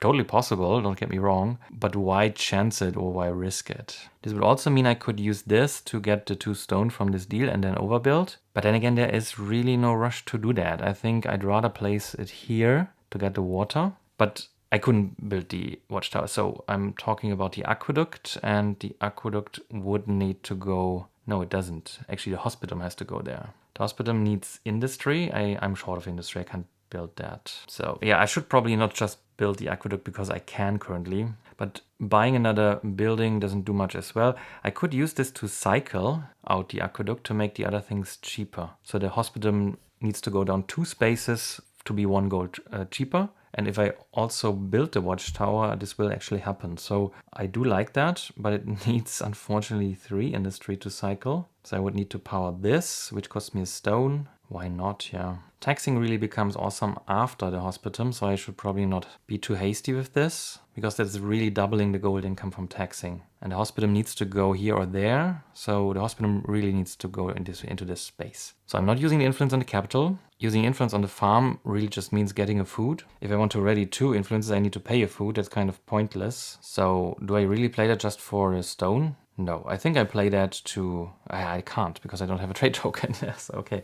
The wisdom is really... This is why we were talking about the aqueduct, so we are coming full circle here, that we do get the forced trade token, because it's wisdom. And what are the tracks I'm eyeing for the Virtuous Emperor? It's definitely the population and the power with the 2 buildings I'm eyeing, but there's 1 track missing, and I also started on wisdom, so the aqueduct is actually not that bad. And I don't need to play it adjacent to the farm. It would just be more efficient if I'm producing with the farm. Actually, aqueduct can produce water, so the hospital can then be placed adjacent to the aqueduct. That's nice. So I do plan to place the aqueduct here then, and then I can go, for example, go here or there for the hospital. And the wisdom would give me the trade. That's good. That's really good. I like that. But I can't then initiate a trade. Well, it's not important. I shouldn't be held back by that. So I'm paying 3 gold, the ones I just got from conquering this territory, to buy the aqueduct. And I'm paying 1 food to play the portable abacus on its powered side. So for 7 technology, I only need 5, but who cares? I'm overpaying a bit. And the rest is ore, so it's ore ready. But that means I can just play the aqueduct right away. And I'm just placing it here to make the farm more efficient. I don't get an on develop bonus, but I do get 3 glory points. I'm up to 12 here. And I do get a wisdom. And this gives me another influence, but not another trade deal. So the influence is actually not that... I'm not sure what I was thinking there, but it doesn't hurt to have that. But I think it's an efficient use of my resources and cards to just like toss out the development like that. And hopefully I get more gold next turn. If I get any good military cards, then this will be 4 gold, this will be 5 gold. So it's really a gold mine out there. Do I want to use this to cycle? The watchtower will come down. I could cycle the obelisk, but it does give me wisdom and power, so it would max out the power track combined with the watchtower, and it can actually make the watchtower easier to build. Yeah, I'm not cycling that out. That's quite interesting actually, because the wisdom gives me the stability, gives me the trade deal I'm looking for. These are just far too powerful to just leave be. For example, getting another iron deal after clearing this would really kickstart the Domus thing here, that I can multiply iron into stone. So I'm not cycling on this side. Do I cycle anything here? The industry will be useful for the hospital, but I do have industry cards already. Maybe with all these military cards, this military card is actually quite interesting. The trade is also quite good. Maybe I'm not picking up this one, but I can't cycle this unless I'm paying a stone. Trashing from the discard pile, I'm just reading that. That's good. That's really good. Strife is hard to get rid of in a short game, because all the strife you get in the third round, you will never get rid of. And trashing from the discard pile is good. Yeah, I should probably cycle something, but do I really want to cycle this? Well, I'm not sure if converting resources does do that much for me, because I can convert into stone already. And discarding cards of a color to get the corresponding attribute, usually the cards will give this anyway. And this is just too costly to cycle. But I don't want to pick that up. Alright, so I think I will pay the stone. Why not? Get 4 industry, cycle this one here, the Chariot Racing. And I'm probably also cycling this then. Or do I cycle the Fountain? Do I have 5 developments? No, so I can't reveal a level 2 development. Can't cycle the Obelisk. Well, I don't want to. Currently, I'm planning to build all this. Maybe this is a bit much for Augustus. But with this gold income, let's see. So I'm cycling this, just for fun. So it's 1 more, it's 4 industry. So I did play all my cards in the second turn. I do have 6, so hopefully I'm not playing too fast. But that's it, I don't have any more gold. I don't have a resting action. I'm sitting on a territory with trade. I did not spend influence, and I don't want to because I can't regain it currently. So I'm just replenishing then. There's an astronomy coming up. That's also a gold card. Spending influence on wisdom developments for 1 gold each, up to 2. Or if you play it in a project area, whenever you develop something, you can spend a resource of the matching color to also get 2 gold. That's really good. But it's, yeah, far out there. And for developments, we replenish with a farm. We do draw a hand of 6 cards.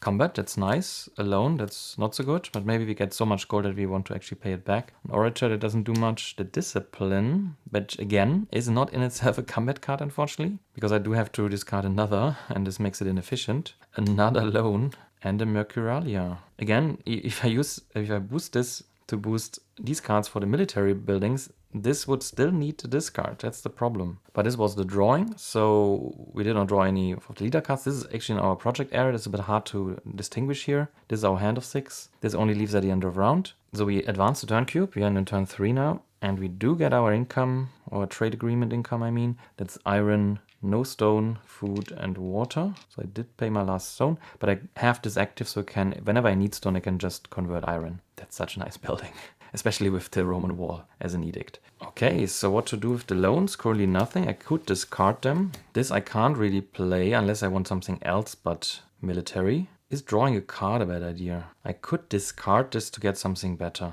Am I too fast? Replacing 2 cards with 3 cards? This might be too fast. Let's see how many cards we have in the deck. So it's 10 cards left. I'm in my 3rd turn. I have 6 turns, so I'm drawing 3 times. It's easy to replace them whatever I play. And I do need movement anyway. Maybe I'm just replacing this card for 2 cards. It's a better deal. I can still use this for movement. Yeah, let's do that. Let's just pay a water, draw 2 cards. So there's a Shepherd, it's a movement card. And there's the 10 leather, which is unfortunately not helping much. Because I don't need culture, nor do I need technology. So we would have to build the obelisk to get our trade. So maybe that should be a priority here. All right, so do we need the Shepherd for anything else but movement? Actually, I don't think so. So the loans I'm keeping if I'm swimming in money suddenly. Let's not be hasty with discarding them. This would be good once I get the next trade token. This is good for combat. These are actually not that helpful. Well, if I play these 2, it will at least be 6 military instead of just 2. So it does mean that it is kind of the same card and I'm boosting one of them. 6 is good because it just builds the obelisk, but then I'm not battling. That doesn't work out, no. I need gold, so I need movement. Is there any really cheap combat? No, there is not. So the cheapest one is 4, which is just this one. And I do get 4 gold for this. So the movement is actually also not that important yet. Should probably keep that as well. I don't see this currently. It's not helpful. I can just boost the cards with resources. So I do think I play this for movement. I do move here for 1. So I'm dialing this down to 1. Unfortunately, this is not a resting bonus. It's a development bonus. But then I want to fight this. And Agrippa makes this a 4 defense enemy, which means that 1 iron will just defeat it. I, again, do not get glory, but I do get 4 gold because of the Imperator. And at that point, I'm considering to just use the Shepherd for industry to build a hospitum. It's more expensive, but I can afford it. I can play that right away by using the Domos study ability. While influenced, pay 1 iron to gain 2 stone. This will raise my population and I can tax and get the gold back. And I do get a placement bonus wherever I put that. Probably here, so I'm unlocking the iron bonus. And I do have more food than water currently. So let's reveal the enemy first. That's an information we got right away. And it's a bit unfortunate. These are so tough. And we do need a lot of military here as well. So this is also why the battering ram would be really good to pick up. But I think this combo is far too nice. So paying for gold to pick up the hospital, it costs 1 more because of the City of Marble ability from Augustus. It does need 6 industry, again, because of Agrippa. I can't spend 1 iron for 2 stone because of the study ability. Then pay a stone to power the shepherd, which gives me 6 industry, which is exactly the amount I need. I'm placing this here, get a placement bonus of 2 water. I can place it here because it's adjacent to the aqueduct, which provides water. So it must be adjacent to the development that produces food or water. The influence abilities are currently not useful because I'm not there. I could, actually there is just the way to produce industry. Other usages for influence, there are none, because this is a resting bonus. So it's really just if you want to industry. So that's currently quite pointless, but it's 3 glory points. It helps with the southern border, and I do get 2 population. It's important because I'm now at 4, which means that I could tax now to get the 4 gold, and I should probably do that because I do need to I need to buy these cards, especially combat cards, and I do need them. I can't then tax again unless I'm visiting the capital, but I think I need to pick up the gold now. So I'm gaining 1 strife, that goes to the discard pile, unfortunately, and then I gain 1 gold per population. I'm currently at 4, so that's 4 gold. That's my first taxing game. I always wanted to try that. The question is what I do with the last movement. I could move to the next enemy, but it's a 10 enemy.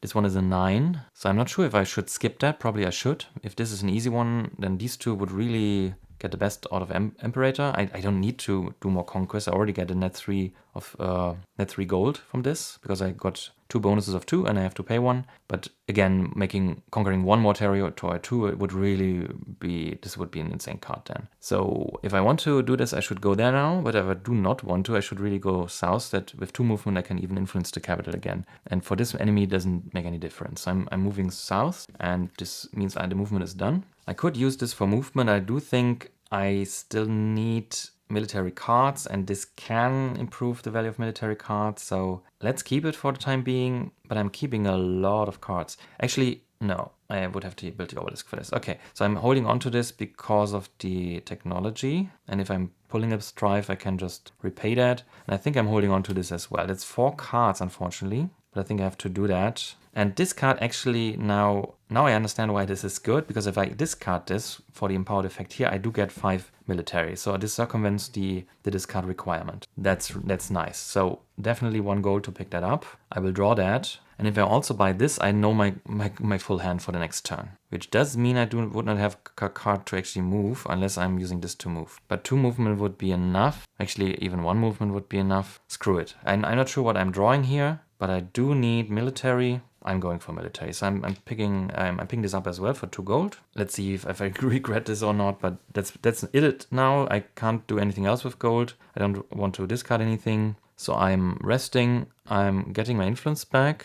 So I do have 2 influence tokens anyway, so there's no rush in getting these back here. Replenishing the market. This also means the astronomy is now down to 2 gold, which is good. Hot oil, nice. With strife, it's a really good military card. Actually, not with strife, if you can't gain strife.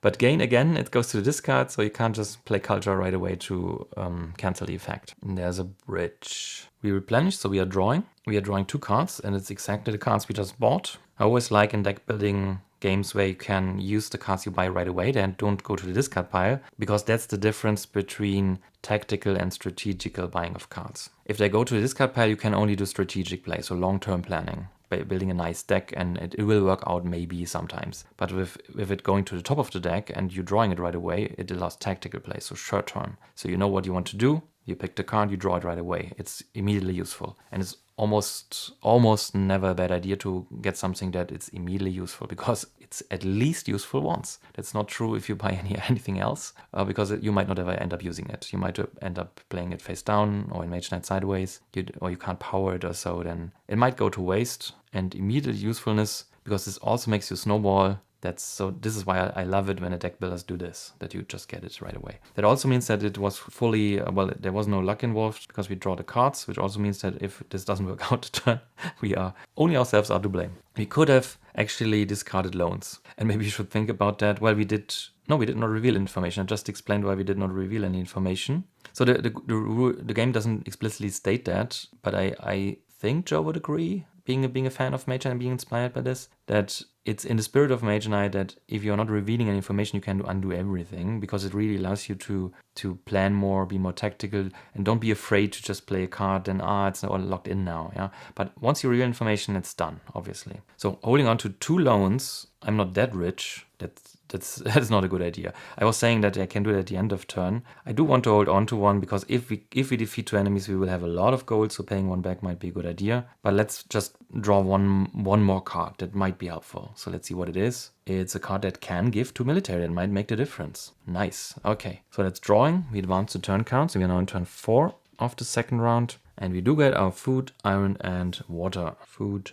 iron, water. Alright, so we do need gold before we can get the obelisk. The obelisk will make this cheaper if we can influence it, so we would have to build a watchtower when going south, but I think we will go south. But more importantly, the stability will give me a trade agreement, which I can then use to get more resources. I think that's the play here. Maybe we get the stone deal going to just have one of everything. Actually, the iron is better. Okay, so, but let's not dwell on that. We have to place something for movement. Playing these together is nice because, well, it actually at that point it doesn't matter too much. No, not these two. These two, I mean. Playing these two together is nice because it can give me 5 military without having to discard another card, but I'm playing another card, so it's kind of pointless. And if I power this instead, I'm actually, well, I would get 6 if it would be red. That's the difference. Yeah.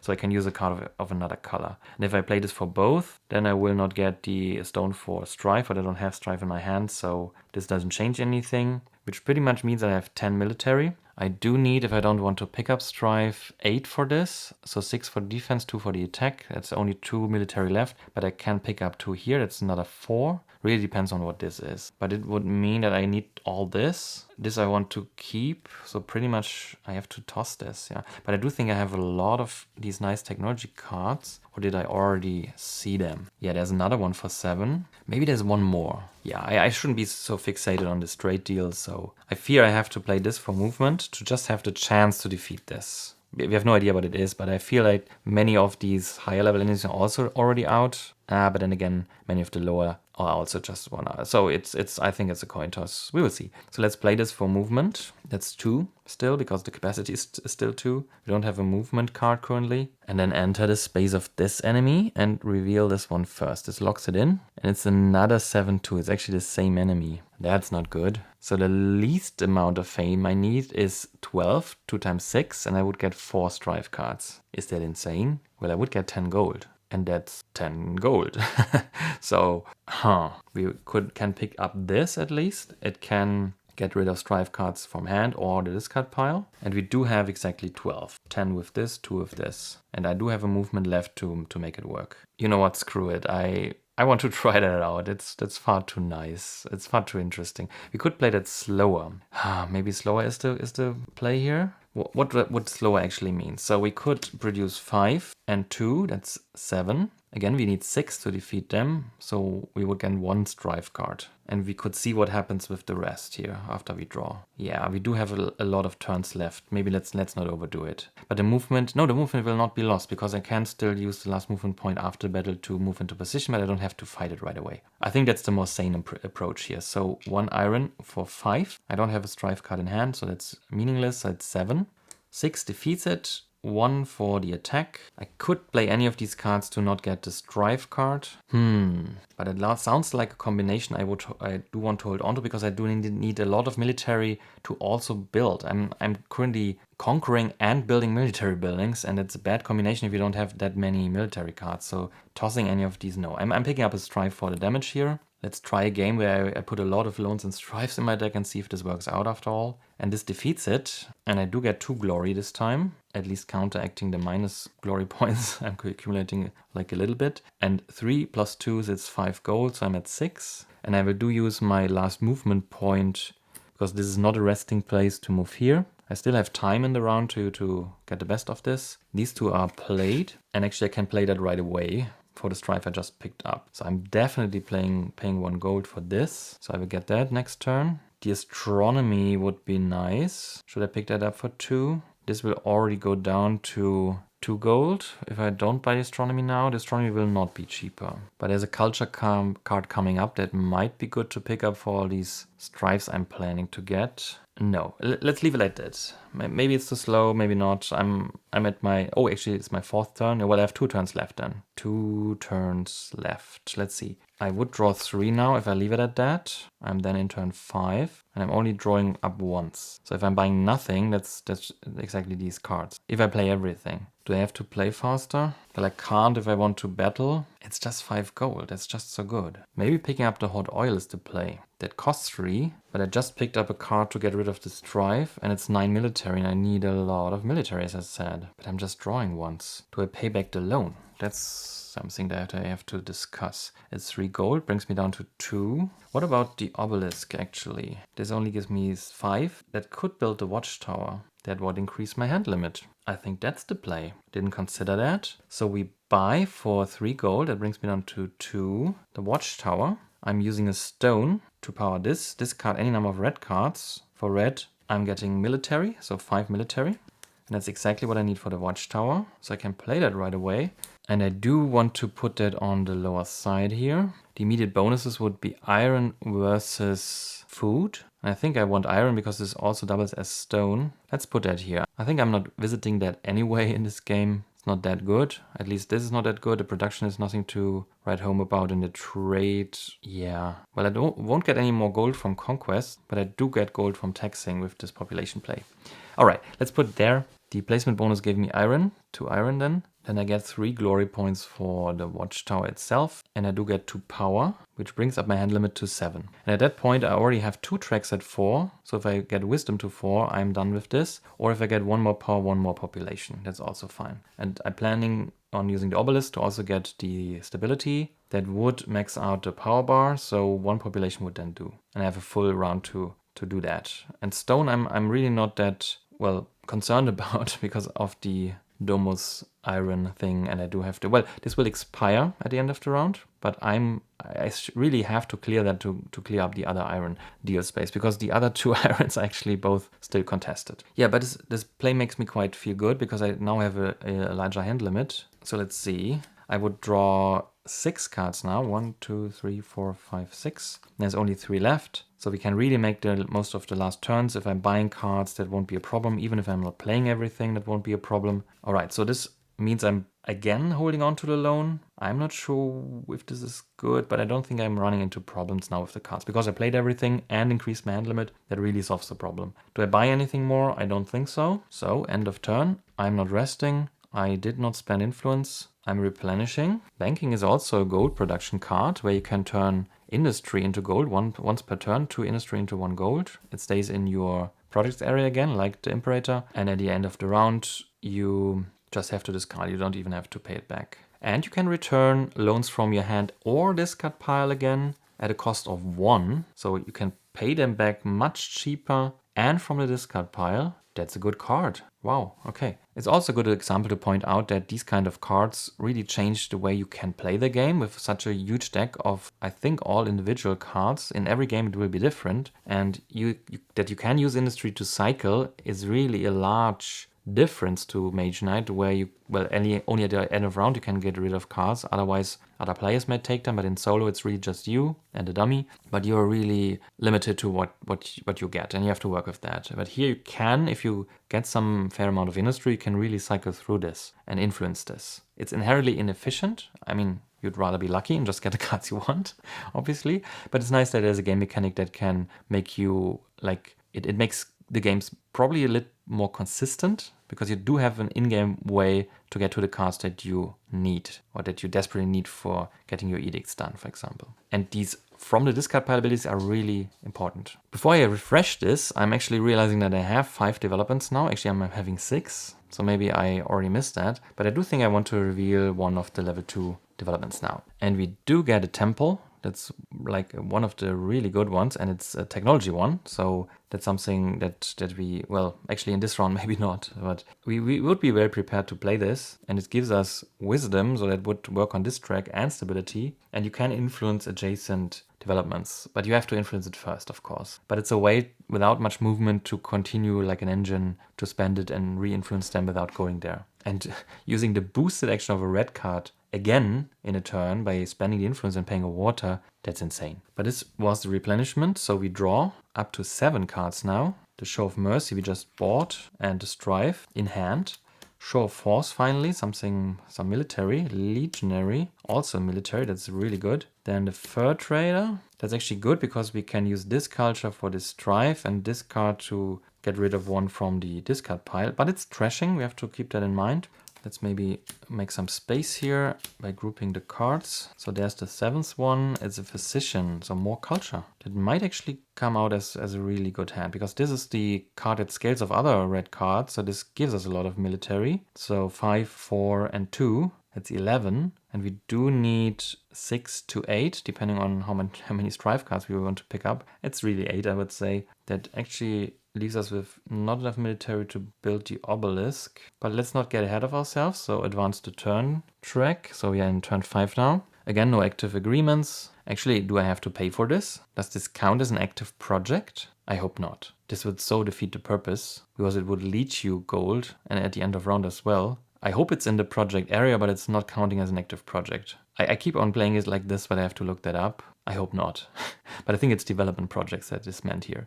So I'm checking active agreements. That's a food, it's an iron, and it's a water. Still no stone, but I can convert. And I can do my actions. So I have to defeat this really. At that point I should really think about if I really want to build the obelisk, because I did build the watchtower before. So this ability to make other military buildings cheaper is quite pointless. And I would need to go to the obelisk anyway to activate that. So we do have a wisdom development right here, which is trivial to build. It's just 2 culture for Augustus because of Agrippa. And it does give us the stability we need to get another trade deal going. But then again, we don't have anything to trade with. We don't have any technology cards. So let's be tactical here, or strategic rather. What do we actually need? We would need 1 population and 1 power, or alternatively, for example, 2 wisdom. Currently there's a farm for wisdom and there's the temple. So the appeal of the obelisk is that it does give me a power, so if I can come up with any population, I'm done as well. That's the charm of it. I think I want to keep it simple now, not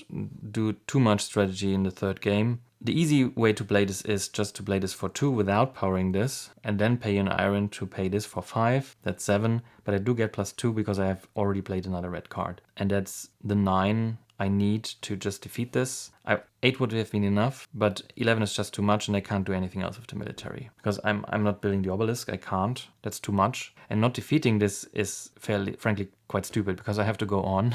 I have to move away from this, get back to the capital, tax more, play these other cards. So I have to get rid of this, and this also opens the slot I will get if I get my stability to trade. So I do have to clear it. So I should start with this. I've already paid it. That's the 5, 2, and 2. That's 9. Again, I only need 8, but the last military is, I think, not useful for anything. I get 2 glory. And I do get a final time 3 gold and 2 from the Imperators. So that's that brings me up to 7. That's really nice. What a gold engine. But it's running dry now. There are no more enemies. Well, there are enemies, but I won't be able to defeat them. They're too much out of position. I won't go to this corner to just battle this strong enemy. But that really means I can concentrate on this now. I just said that my gold engine is running dry, so paying back the loan is probably not the best time. So we should really pay a water to return a treasure strife from the discard pile. I think that's a given, because I want to pick up more, and there are far too many in the discard pile already. So I'm trashing this with a card from the deck and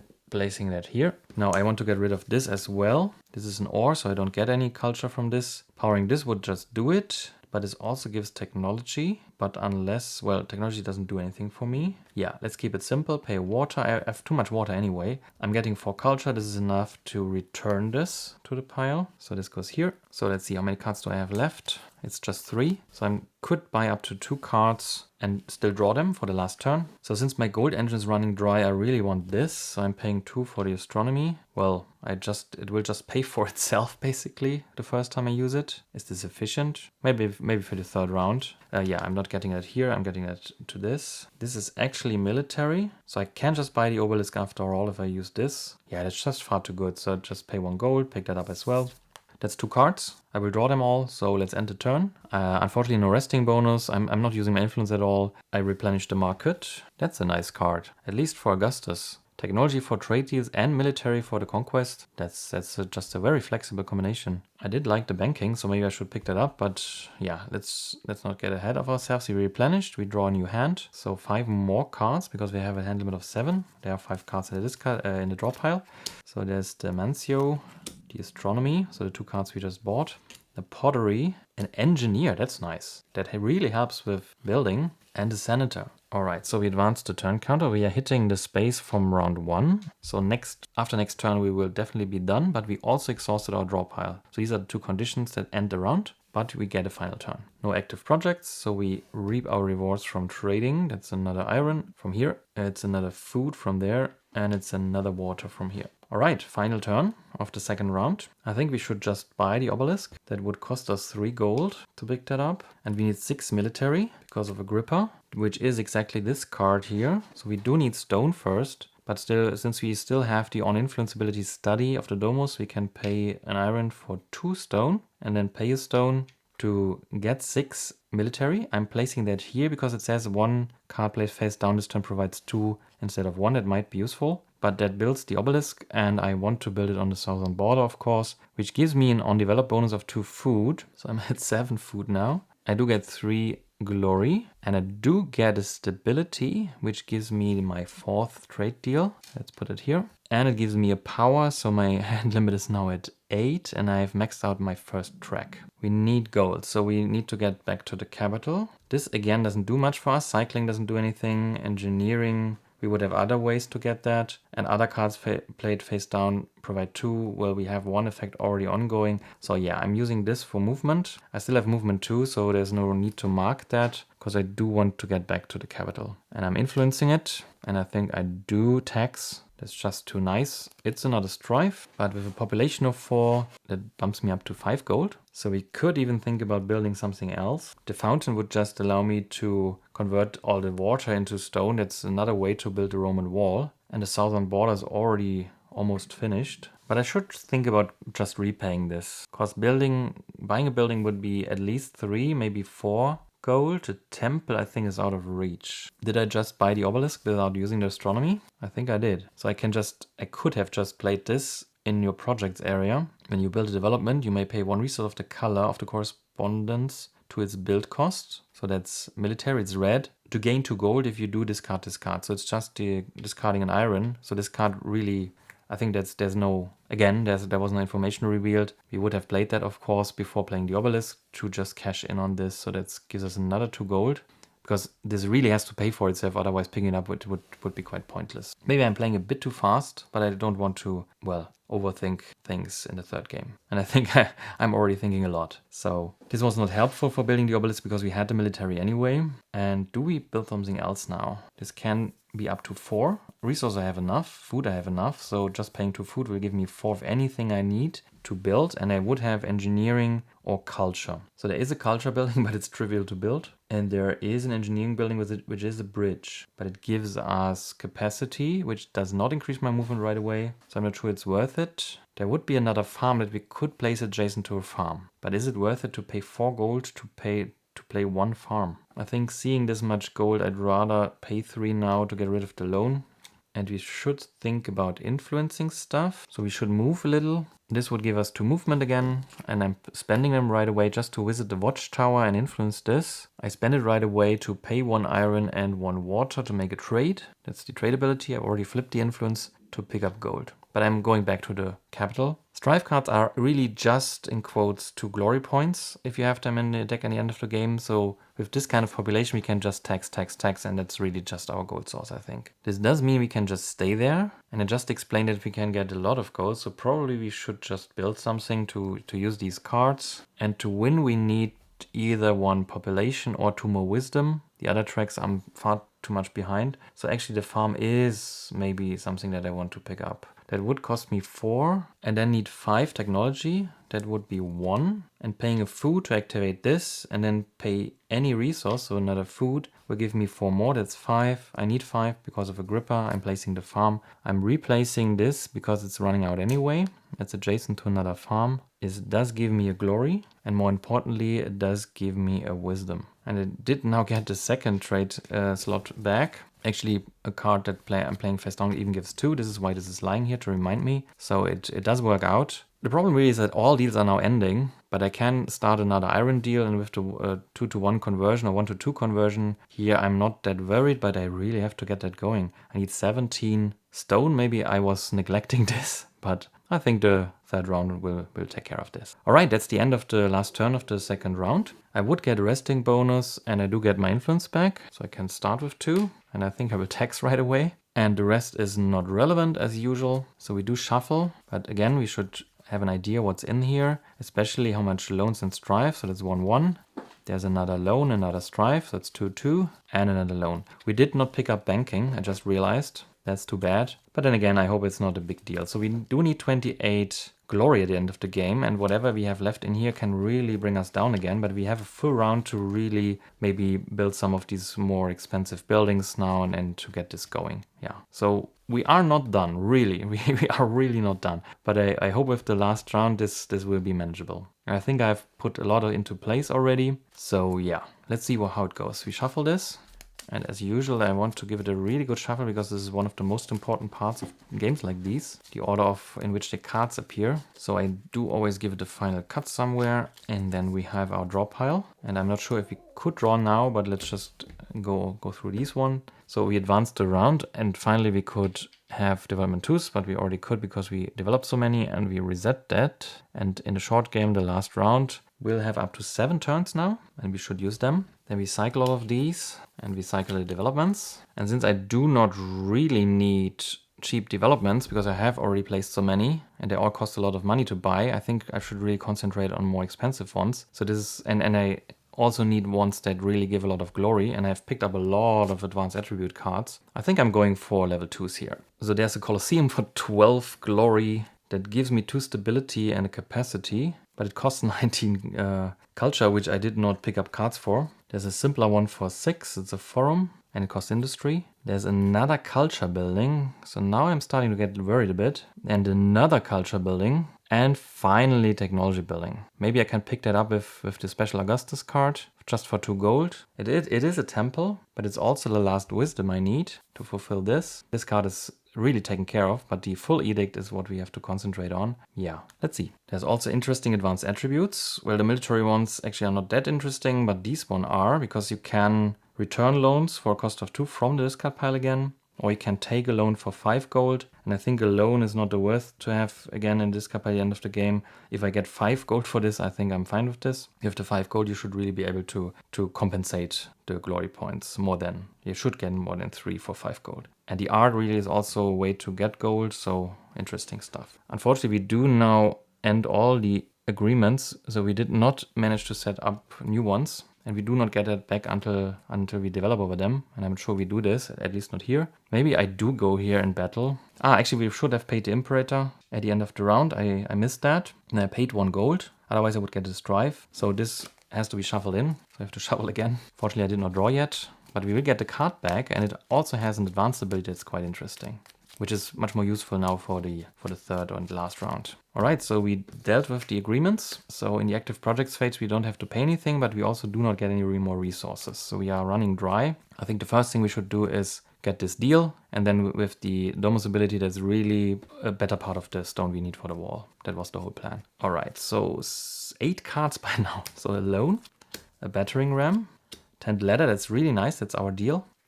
Let's maybe put that somewhere else. Then a discipline. We could actually use that for other attributes. At that point, that might be useful. There's a physician, a senator. So we are at 6 currently. 7, a shepherd, and a merchant. And that starts our first turn of the final round. The first thing I will do is play the 10th ladder with 1 food to boost it to technology 7 to get one of these 2 remaining trade deals going. And I really think I should take the iron one to build the wall with the domus combination. So that was the plan all along. So I don't see a reason to deviate now. That costs exactly 7. So this is discarded. And we do get our first iron right away. And since we are in the first turn, we can, if we play 7 turns, then this will be 7 iron. If you convert that to stone, it's already 14. It's the better part of the wall. But we probably will use it for something else. So we should probably also look for a stone source. There is a stone deal as well. It will be much less efficient than this, but it will help, of course. It might be a play to just play the discipline for influence as well. We can get 3 or 5 if we discard a card that's not red. And with the physician, where we can also get 3, we can get the other deal going right away. And maybe for the first turn, that should be our goal, to get the most out of these deals. If we don't power this, we can get away with 6 influence if there's a deal for that. And there actually is a stone deal for 6 available. We could also get water for 6, but I do think stone is more important. But we do have the amphitheater here, where if it's adjacent to development, it provides population, pay 1 water to gain 3 stone,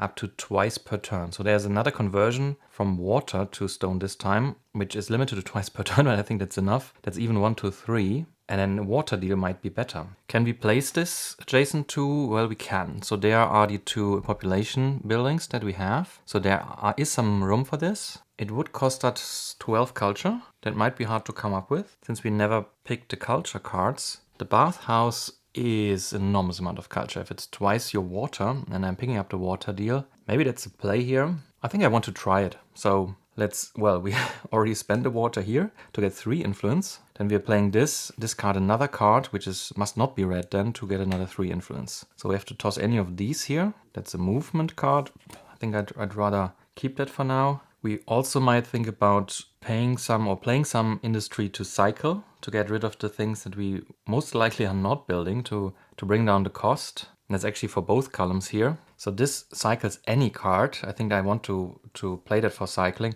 Yeah, let's put this one. So we discard this one for discipline for another 3 in technology. That's 6 in total. So we can enable our currently last token for 6 with foreign trade of Augustus to gain a water deal. And the first water we gain right away. So this pretty much pays for, what was it? The physician here. So yeah, we had to spend 1, but we get it back, and now we'll get 6 water over the course of the rest of the game. That's nice, first turn, and all the trade deals are already agreed on. So I do want to play this, and I do not want to power it. It's a completely different ability. So we get 2 industry and can cycle anything from the market. And I'm using both to cycle. I don't think I want to pick up the catapult, because military is not that useful currently. There are no military buildings, and I think there are other buildings that are more important, and I don't see myself going on another conquest. I think I'd rather play around with taxation and maybe the farms. But for the farms, I would really have had to reveal more level 1 developments to get a 3rd farm, because I think with the 3rd farm, it starts to become interesting.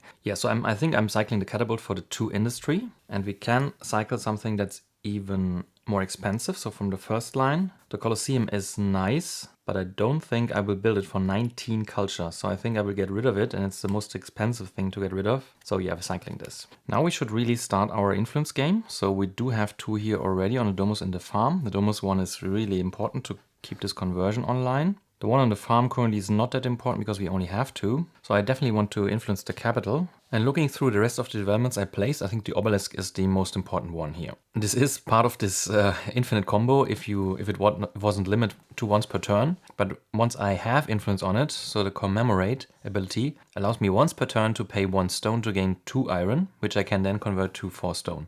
So it's a combination that once per turn turns 1 stone into 4 stone. And for building the Roman wall, that's huge. So I do think I want to spend this here to gain 3 movement. So 2 still, plus 1 is 3, which allows me to reach the obelisk, 1, 2, 3, and place my last influence here. And I think I will use the influence on the capital to tax, which is 4 gold again. So we need to get gold income, which does mean we pick another strife that goes straight to the discard pile. The art also allows me to convert stability to capacity, but I only have 1, so it's not that interesting, but it could be a way to get a lot of gold and get your movement going for the end of the game. So you can really move around and do your influence game. I definitely want this card, so I have to bring it down 2 notches. I just cycled one card, so I will definitely pick up for 1 gold the longship. That will help with loans or get just much more money. So I do like this. So this brings the price of the bathhouse down to 2. That's nice. And I don't think I need to spend more gold.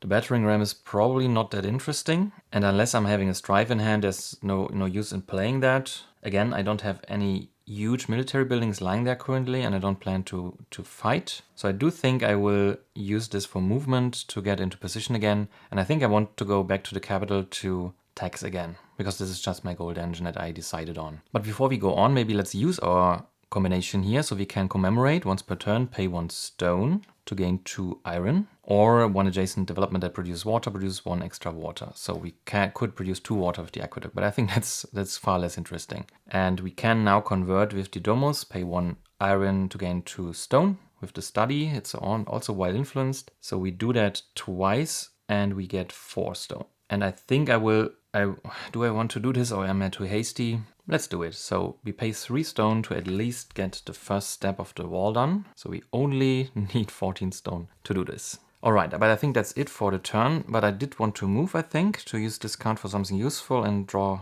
up a replacement. It's still only 2 movement. This will stay influenced. This will stay influenced. These are quite important. This is only important if I do get a farm combo, which I don't think I will actually get. Maybe we should have an eye on something that gives us wisdom, because every point of wisdom will give us another influence token, so we can do much more stuff, which is a temple, which I'm eyeing anyway. So the question is, do I really want to get rid of the influence on the farm just for 1 food? Probably not. But where do I even move then? I have to get back to the capital, I think, so I will move 2 and just stay on the farm here. I could re-influence it right away, so there's no reason to not use it, I think. So we do produce and get another food. Not sure what we do with this, but if nothing else, we can do an exchange for 1 gold for food for 1 gold. But this also uses this card here. And the loan, I'm not sure, but with a hand limit of 8, I think I will hold on to it, so I can actually repay it. Once it's in the discard pile, it's really hard to do anything with this. And we have to keep in mind that we are Augustus, so there will be a civil war again, which with food means a loan. So even with the card, I think that we just picked up that can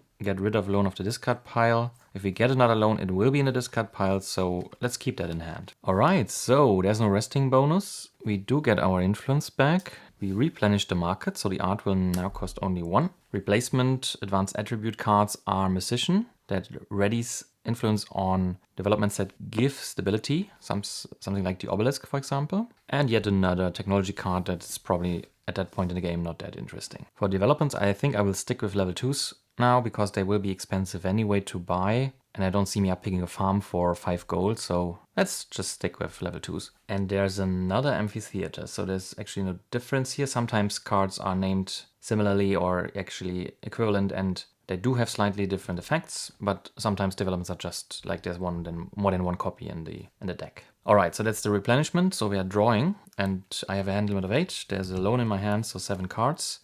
There's the longship that we just bought. The fur trader, nice.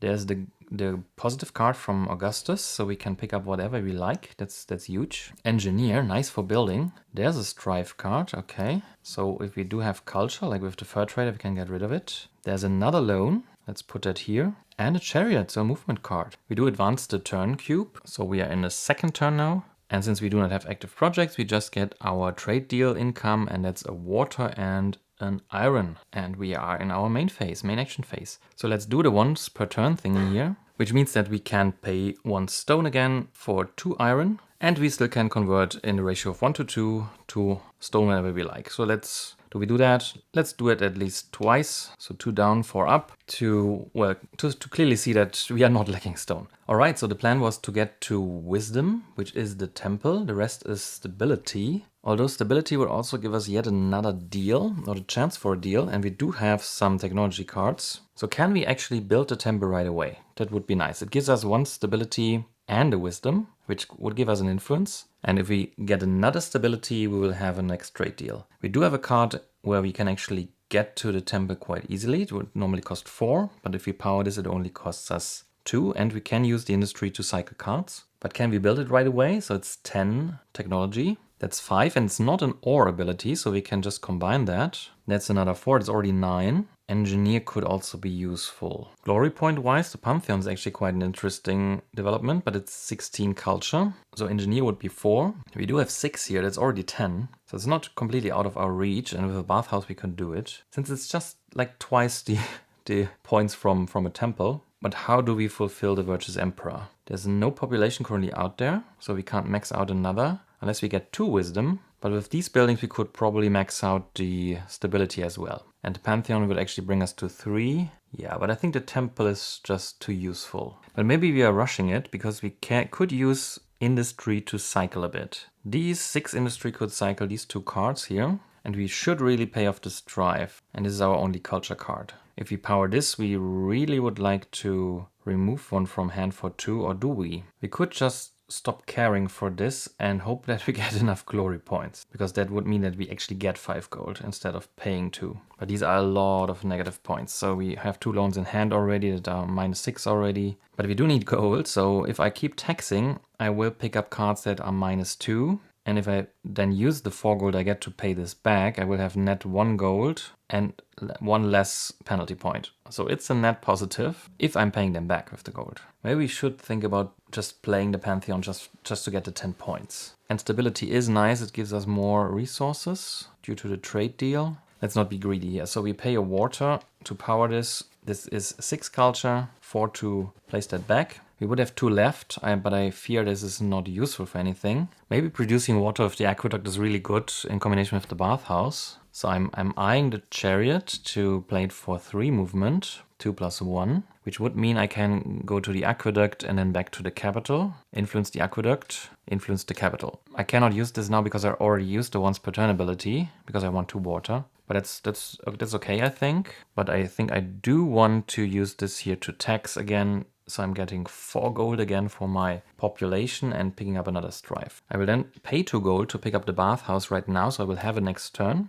And once I produce the 2 water of the aqueduct using this obelisk ability, I will have a lot of water, especially with the trade deal, that the bathhouse will be so much culture that I can probably just build a Pantheon. So that's the idea. The sphere of influence is just insane. So if I can keep one here, once per turn I can just place 2 influence on any 2 developments, so I can just stop moving basically. But I do need the influence tokens for this. But it does give stability, which is... No, actually it's not. It's a trade deal. So I need the wisdom to get more influence, which is the temples. It's always coming back to the temple. So we talked about returning loans to pick up strifes, which is 1 less penalty point and net 1 gold. So I think I want to do that. So I'm paying 3 to return this. We are only in the second turn, so I don't think I will discard it yet. But I could pay it back for 2. Well, there's still the Civil War out there, so let's hold on to that. So these will help me build, so I will hold on to them as with the loan. But do I want to play this now just to get it out of the hand? I think I want to do that. That's 1 stone, 2 gold, and I pick up anything I like. And I do think I'm picking up the temple now, putting it into hand to not have to pay gold. And we do get 4 industry. Actually, that means that I cannot pick up the art because I don't have any gold left. That's a bit sad. Yeah, but there's pretty much nothing I can do about that now. Well, I could pick up the card, of course, but it would actually cost more. So yeah, I'm picking up the temple. Then what am I cycling? So the ballista, I think, is for the same reason not useful as with the, I don't know, catapults, I think, that we dropped. Because it's really just military, and I don't use military anymore. And I think I want to get rid of an amphitheater. So let's get rid of these 2 for the 4 industry we just produced. Which means that we are out of gold, have 4 cards, and I think I'm ending the turn. There's nothing else I want to spend currently with influence. I'm only getting the 1 token back, but let's see. We are not resting. We get this token back. We replenish. For the advanced attribute cards, we do have an industry card, which turns another card into industry as well. So this can bring you a lot of industry if you want to build any of these more advanced developments. And the siege tower, so unfortunately yet another military card. And for the developments, we have the taberna that gives capacity. So I think I'm not interested in that. And there's the Ark of Constantine, which is a huge military building, but it gives power and we are already at maximum, so also not interesting, unfortunately. They're easy to cycle at least, so maybe we should do that. But we replenish, so we are drawing up to 8 cards, so 4 more. There's the bathhouse, the portable abacus, that will be good. If we overbuild here, we can have another trade deal. The pottery, so starting card, and another starting card. This brings us to turn 3. We did not play this into the active area, so we don't have to pay for it. And we do get a water and an iron. All right, so now we really want to play this. Let's plan for that. Let's put it here. Reading 2 influence could be really good. Actually, it is if we do this with the aqueduct now, because if we spend that, we get 2 water. If we ready it right away, we get another 2 water, which makes the bathhouse insane. If we could also then play this later, we could get a lot of industry. But I think the Pantheon is really tempting. 10 glory points. That's so nice. So currently we would be at 8 culture. We are using the aqueduct now. Actually, this is just once per turn. So we're getting 2 water now because of the commemorate. Once per turn, a development that produces water produces +1 water. It has to be adjacent, but it is. So the aqueduct just produced us 2 water. So we are now at 6. That is already 12 culture. And we do need 15 to build the Pantheon. So there are, well, 3 more. So this would already play us the Pantheon. I think I'm influencing the capital because we do need to get gold back. Well, actually, we do need gold before we can even play the Pantheon. So let's also spend this influence on the capital to tax again. That's another 4 gold, another strive. It's just 2 points. It will be okay, I hope. So let's see, what do? We spent 3 gold to pick up the Pantheon. Do I want more water before I use this? This could also be a play here because we can use this now to ready the aqueduct and get another water. That brings us to 7, so we are already at 14. So we don't even need to power this because this costs a water. If we would get our hands on 2 water, it would even be just with the bathhouse, so we wouldn't need anything else to play this. And as it is, we could with 14 and we need 15, we could just play any other card. But then again, what would I even do with the culture here? Yeah, but I do like this, so let's pay a food. Actually, no, let's think about the temple. The temple is already here, so we do need 10 for this. If I now play this to ready, but I have 5 here for there, I think that has to be enough. We do also have the engineer, yeah. I'm playing this to ready, so I'm paying a food to ready 2 influence. I'm readying this, but I'm spending it again for a water. And I'm readying this, and I think I'll leave it ready for now. Which means the bathhouse will now provide us with 14. So culture equal to twice the number of water you have. I'm having 7, so that's 14. I need 15, so I'm playing the pottery for 2. I have 1 more culture, but who cares? And I'm playing the Pantheon. The temple will be able to influence adjacent developments. So I feel that readying the farm might be good. And I want to overbuild here, but I do not want to place the temple here. I have to play this before. Do I have to play this before the temple? Actually, no, I don't have to. I could play the temple first. You can create these action points whenever you like. They only expire at the end of turn. So I do still have I think I even have 16. Yeah, 14 plus 2. I only need 15, but I do have technically 16. Let's see if I can place the temple first, because then I could put it here. Actually, these 2 I don't want to build over. So it's quite pointless. I think I just want to place them adjacent because production here is really nice. So if I can use the temple to influence this and then produce, I have to get used to these combos. They are quite a brain burner because these are all while influenced things. But so if you place them adjacent, it's kind of pointless because both can influence on adjacent or actually on any. So what am I actually going for? What's the development where I actually want to spend the influence, like the capital? The watchtower produces iron, and for this stone. Yeah, I think I'm just placing the Pantheon now here to finish the southern wall, at least the development part of the wall. There is no on-development bonus, but I do get the 10 glory points. That feels really good. So 26 to 36. And I do get 2 stability, which does give me another trade deal slot. So I don't even need to overbuild there. But if I'm placing the temple there, well, maybe I shouldn't. I do have a food deal here and a stone deal here. There's also another stone deal. Actually, there's enough deals, I think. I don't think I'm overbuilding both, but I might get another trade deal later. Yeah, but I think I can overbuild this actually because stone deal is here, and then I will probably take another food. All right, so that was the Pantheon. And I do think I will tax again. Again, I'm still at 4, so I'm getting 4 gold up to 5. Pick up yet another strive, because I do want to power this. Cost me a food. That's 5. These are both 4, unfortunately, and this even costs 1 more resource. Well, it costs a resource anyway, but I can just play it like this, even though it's a bit inefficient, but it's 6, and that's 10 if I pay another food. So I can place the temple, but I have to decide what I do with this. I probably pay this off for 2, because I don't think I have yet any loan in the discard pile. No, there's a lot of strife. actually so much strife that it counteracts the Pantheon, I think. So 1, 2, 3, 4. Yeah, there's 4 already. That's -8, but that's okay. So I do pay 2 gold to repay this loan. So I'm returning it. This takes care of this effect. And I do have enough technology to finally put the temple out. If I place it here, I do not want to develop anything else to make use of this. But it's adjacent to the capital, it's adjacent to a farm. Actually, the farm adjacency is probably pointless. I'm not sure what to put this. If I put it here, I could use a permanent influence here to influence the Pantheon, and then use the spread of fame to move the influence somewhere else and get a production value,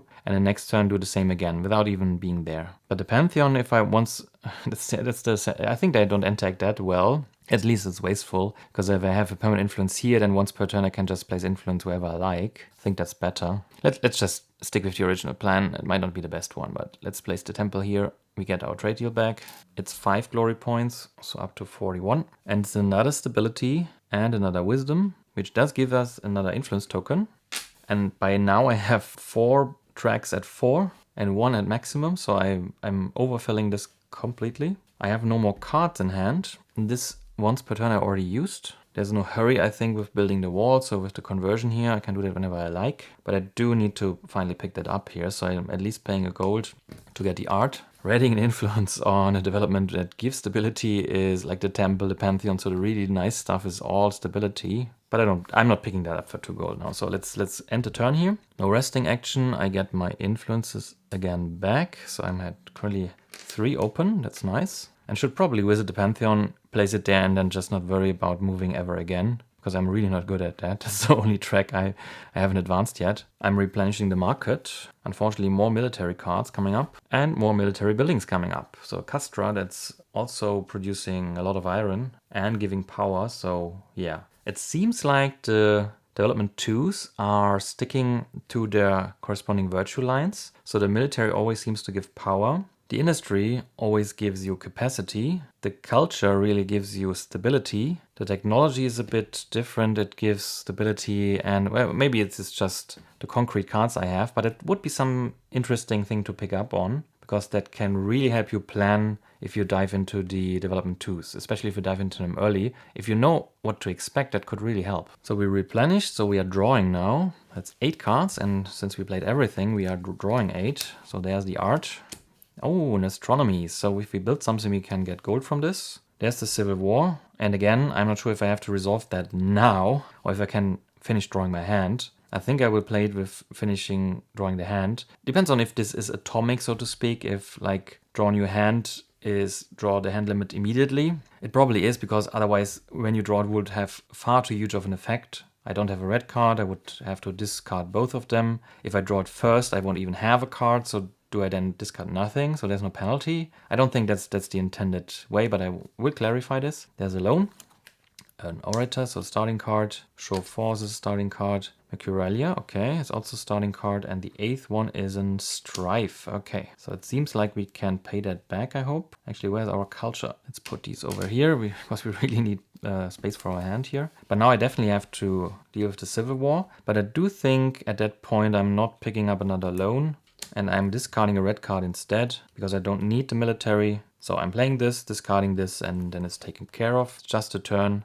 with a little bit less hand, but with a hand limit of 8, it's not much of a downside anymore, so let's go for this. But we are still here in the cleanup phase, so we advance the turn cube to turn 4. No active projects, but we do get water and iron, and we can start with our turn. The art could give us up to 3 gold if I want to move to the Pantheon anyway, so I would be on development that gives stability, and I could pay industry and gain 1 gold for every 2 spent, up to 3. Or I could convert my stability to capacity and earn gold with this. That is interesting, because it's 4 gold, and the FAQ clarifies that if you lose the capacity for something, like if I'm using the extra 2 trade deals I've gotten from the beginning of the game, I could not spend them, but if I spend them first, I do not have to remove them from the board. So if I place them, I could do that. But then again, I don't have technology to actually play them currently, so that's probably not a good idea. But I cannot produce much industry. The hospital could produce industry. Maybe converting 2 stability to 2 capacity would be nice to have another movement point. But the whole point of the Pantheon was to stop moving. But to get there, I even need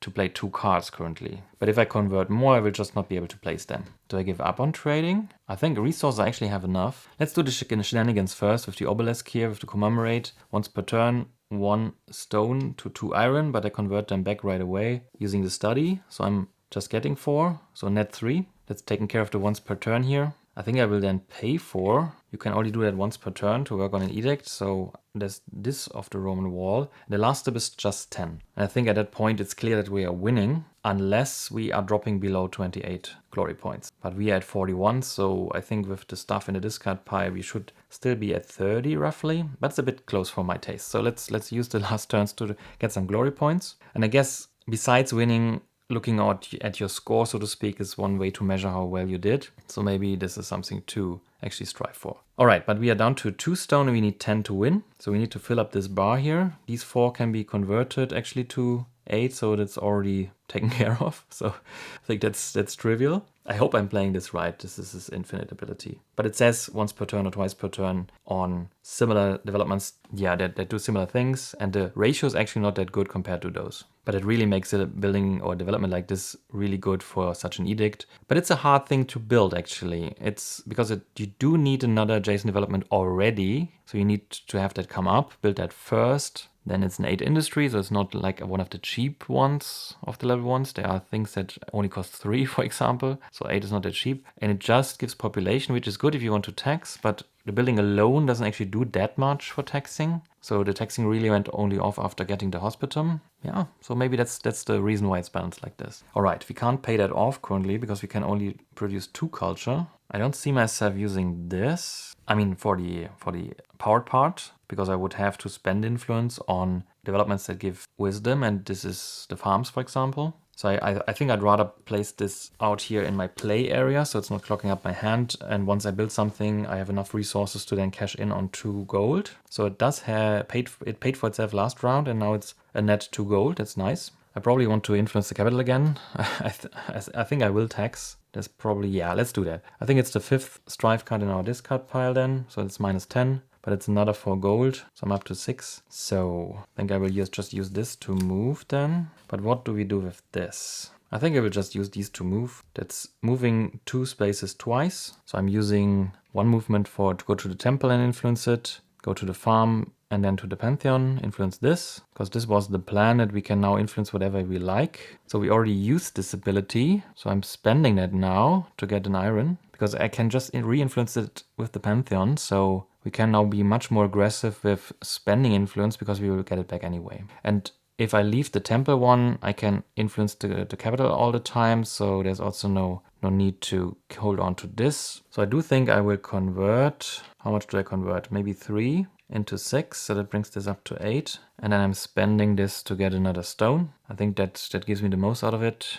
And for the moment, I think I will hold on to all these cards here and see what happens. I think the Musician is just fun. Let's pick that up. And at that point, it's just a question of what gives me the most glory points. Like the Ark of Constantine would give me 9. And the amphitheater gives me 7. The conversion to stone is probably not needed at that point. Yeah, I think we leave it at that. So at the end of turn, I have no resting bonus. I get a lot of influence back, so 3. Replenishing. There's finally the Oxen that allows you to trash up to 2 loans from your discard pile. That's a huge card if you're going for loans. Take them, put them in the discard pile, and then trash them later from the discard pile. Up to 2 per round is really huge. But you do have to keep in mind that once this pile is empty, you lose the game, and once you trash one from the discard pile, you also have to trash from here. So you're cutting the loans you can have in play, so to speak, in half. But I don't think that's a big deal. It just gives you so much money. If you're not going for taxing or any other money combination, this is really good. All right, we are drawing. So there's a Musician, the Mancio, so a lot of industry. Okay, then a combat card, the Physician, that's 7, and the trade card. So let's rearrange that a bit here. We are entering turn 5, so 1 more water, 1 more iron. Damn, I'm feeling so rich looking at that. And we are entering the main phase. What to do? I was waiting with the art to get industry, and here is industry, so we can produce the 6 industry needed. So I don't think I will do this conversion. I will just stick with it. If your leader is on a development that provides stability, which it does, it's even 2, spend up to 6 industry. So we are spending a stone to power this. There's the 6 industry. Gain 1 gold for every 2 spent, so I'm getting 3 gold. That's the art. And I can play another card face down for 2. That's an additional effect of Dementio, so I'm putting that here again to remind me that I can use that. I still don't have any huge technology cards to get these deals going, unfortunately. There's just 3 here. This can produce a lot of culture. We have some culture here as well, and we have all the water that we would ever want. So it's already 12, which builds us the amphitheater. So we should probably just do that, which would also mean that we can then spend yet another water to get another 2 gold. I think I'm doing that, so I'm buying this for 3,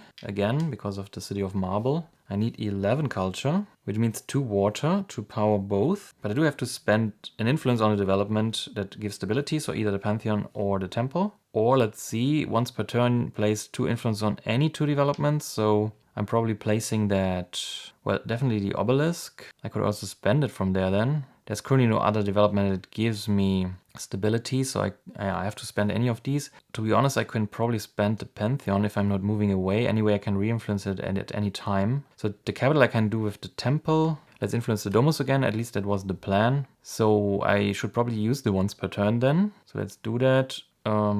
Which means spending 1 stone for 2 iron. Yeah, that's it pretty much. So I'm then spending this influence on a development that gives stability to pay for this. So now I have 12. I only need 11. So these 2 cards are spent. I would have a culture left over, which is actually interesting because I have a strive card. I could discard this to get 1 more. Yeah, but that doesn't cut it. Let's just remove this. And before we forget, we pay 1 more water because it's a blue cost here of culture to get 2 gold and discard this. So the astronomy gives us another 2 gold. And we place the amphitheater. Where do we place this? The spectre we really don't need. So we could use it to produce culture. And if we place it adjacent to the temple can actually influence it and then we can spend it for 5 culture. But it would end a trade deal. But at that point, I'm not sure if I need more water. But we can also influence with the Pantheon, so yeah. I should really not place that over any trade deals here, so let's go with here. No, this is a trade deal, let's go with here. That's 7 glory points, 48. 1 more stability, so we can have 6 trade deals, but that's irrelevant at that point. But we also now have 2 tracks at maximum, so this would also easily fulfill the Virtuous Emperor. Okay, so this was development. We used this once per turn and spend it anyway. We also used this once per turn. We can spend the Temple once per turn ability. And I do think I will influence the capital again then with this once per turn of the Temple. I will pay back that loan. If I need money, I can get it back. So I'm returning this. This I really want to get rid of with culture later on. And I think I'm holding on to these cards. I should really pick that up just to make a trade deal. So I'm paying a gold for this card here for the Roman concrete. I just said when it came up that it's useless at that point, but looking at that pile, no, it's not useless. It's probably too late to get most of a trade deal, but why not? And I don't think I need to buy anything else, so let's end the turn. We get this influence back, and we should really use more influence because we can replace it anyway. Actually, with the Temple, that's a fun combination. Yeah, before we end the turn, so this was on the Obelisk, we really spent this on the Temple as well, which gives us another stone and another iron. And the Domus study ability lets us convert 1 iron to 2 stone, and I'm then paying 10 stone to finish the Roman wall. I'm probably not using the capital right now because I might not need the gold and I can get a lot of gold next turn, so let's not do that. Let us return these. I don't see myself using the 1 stone here, so that's not important. So that's the part that gives us the influence back. We didn't replenish the market again. There's another technology card coming up. And let's see what the level 2 development is. And it's another temple. It's not the most glory points, unfortunately, so I might go for this arch after all. Seeing that I have a military card and I can convert other red cards as well, this also gives a bonus. If I'm using red cards with any luck, I can come up with 13 military, and this will be 9 glory points as well. Alright, so this was replenished, so we draw. So we are going fast through our pile. Maybe we don't play 7 turns. 5 more cards. Actually, we are exhausting the pile, so this will be the final turn then. Yeah, I've refreshed it already. I would have had to consider this earlier to buy 1 more card, but it is as it is. Let's just go with this. So let's draw the rest of the deck. The Roman concrete. So the trade deal is actually, yeah, maybe this was not the smartest decision to go for such a card, but we can get a short-term deal at least. Show of Mercy, where we can trash Strife from this card. That's nice.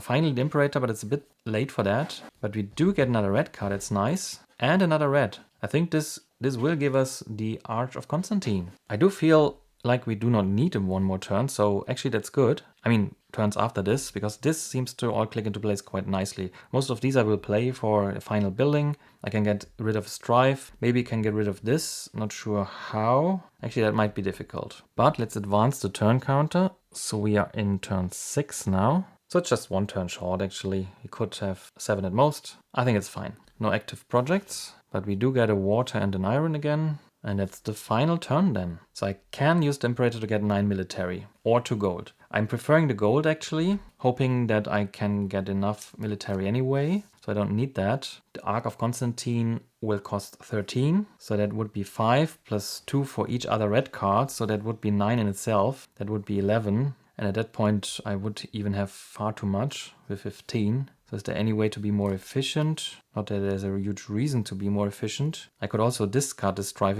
if I'm not using it to just get 6 here. That would then be 10 and 12. But I would need another card or just power this. I think I can just power them. So do I have enough culture to get rid of this? This can only produce culture if I'm discarding blue. But with this I can trash from the discard pile. So I think I'm just doing that. I don't see a reason why I would not want to do that. So pay a water. Trash from the discard pile. So where's my last Strife? There it is. Trashing means trashing 1 from the pile. So I have to be good. There's just 1 card left. If I understand the rules correctly, if the pile is empty, you lose. So I'm not sure why the card is even included. You could just have produced 1 less card and say if you would have to take a Strife and there is none, you lose. But I think it's formulated that you lose right away when the pile is empty. So 2 Strife cards go to the trash bin, which does mean we cannot pick up another one. So we should really get gold from this. Spend an influence on development that provides power. So with the Pantheon we can just influence anything with power. For example this. Once per turn, place influence on any 2 developments, so we can pick up another one. We probably want the temple. Actually, the once per turn we don't need from the temple. But it can produce culture, the amphitheater. So we are influencing this. That's nice. That's so cool. Okay, so we do pay an iron. Spend an influence on development that provides power. But I'm using the once per turn before that, so I'm reducing this to get 2 stone just to have all the options. Not that I want to use that. But then we can spend this to gain 2 gold. This is probably from the last turn. I'm just discarding this. And I do think I will spend this here. But I could also do this ability at least twice per turn. So I could spend 2 water to get 6 stone. Let's do that. Then spend this to produce. We are producing 5 culture and returning the Strife. So at that point we can get more gold from the influence in the capital by taxing again. But we do want to buy this, so we pay 4 gold. So we go down to 1. We pick up the Arch of Constantine. Actually, I now ruined this play, but it doesn't matter. We do have enough iron to get by. And we can actually use this maybe for every technology spent currently on developments. So that's 2. So that's 4 already. So if you just play that, we have 4 technology. This can give us an immediate deal. But there are no iron deals left because the last one is here. So we can only get stone or food. Let's pick the food. So I'm placing this here for 4. It's ending right away. But we do get 4 food because we never did any exchanges. And we can get a lot of gold by just exchanging. Maybe that's useful at the end. So we do pay 1 iron to power this for 4. If we then power this now, it would only give us 7. That's 11. And we need 3 more. So we are playing this. So we have 6 without iron. And then we are powering this with an iron to get 5, 2 for every additional red card. So that's 9, 11, 15. So it's far too much, but it doesn't matter. We are playing the Arch of Constantine. I don't think it matters where I'm placing this, but we are playing a double southern border, I think. So let's place that here. That's 9 glory. So we are 2 to get to 50 and then another 7 to bring it up to 57. And the 2 power, I think they are just wasted. I don't think I get anything else instead, which leaves us with just 1 card. But it might actually be possible. Actually, no, it's not possible. Because we can get gold here from, we can actually get 4 gold. So that's enough to buy another building. But where would we get the attributes to actually build it? And this doesn't do us any good because this needs to discard. We can buy a card and draw it. But unfortunately, there are no cards that do anything for us that's helpful. Yeah, let's not make it more complicated than it is. And just end the turn. We could buy another card. Let's do that for fun. I think gold is irrelevant at the end of the game, and it's just 1 more card, just to see how much we can actually get. I think we have an insane amount of advanced attribute cards. I do have the feeling that I may, after all, play something wrong. Maybe, I don't know. I think I should have a good grasp on the rules, I think. But it would be really helpful if someone notices any mistakes, especially fundamental ones. But that's the end of the turn, and end of round was already announced by us exhausting the deck. So we go through the cleanup phase one more time. We don't have a resting bonus. We do get these tokens back, but it's kind of pointless at that point. And the rest we skip anyway for the end of round. And I don't think that shuffling or advancing the mark and so on does anything, so we are just ending. And let's see, we did build the Roman wall and we developed all territories along the 1000 border, which should be these 5. So this is taken care of. And it was the full edict. And we did max out 2 of our tracks, and we do even have 4 tracks that are at 4 in total. So we only need at least 6 advanced attributes, and we already had them after the first round almost, I think. It was already 5. So there's 2, 4, another 4 is 8, 10, 11. There's the first strife card. 13, another strife. Third strife. I think it's 15 by now. Yet another strife. 16, 17. So these are the 16 starting cards. That matches up. So these are 17 cards. Let's just quickly glimpse at the other side, because it says 3 tracks maxed out, which we did not achieve. So we would have lost if we would have gone for the even harder difficulty. I'm not sure what the one after hard is called, but I think it's 2 full edicts, so we would have to play the other side. So we would have we would have needed to concentrate on 1 more wisdom or population. I'm not sure this was in the cards. Well, we could have built a temple to get another wisdom. That might have worked, but we did have a lot of military, so yeah. Let's not dive into this, but this thing here, I think I hope whatever leader you play, you do want to pick up advanced attribute cards, so that really should not be a problem, especially in the 4-round game. Yeah, but we fulfilled this edict, so the only thing left is the glory points, and I managed to get rid of pretty much everything. I'm baffled by that, and it's just 4 strife cards that are left, and it's -8. So I'm losing these 7 here. Am I losing another point here? So I'm back to 49, but it's far more than 28. I'm a bit baffled by this, so please tell me what I'm doing wrong. But I do think I win my first game in short hard with Augustus. Maybe this leader is also more of an entry-level leader. I don't know if these are meant to be of different difficulty. But I think they are, especially if you lose the foreign trade. If you go to any other leader, I think that will be quite a hard change for me, because I've only played with Augustus, and just trading wherever I like is just far too flexible.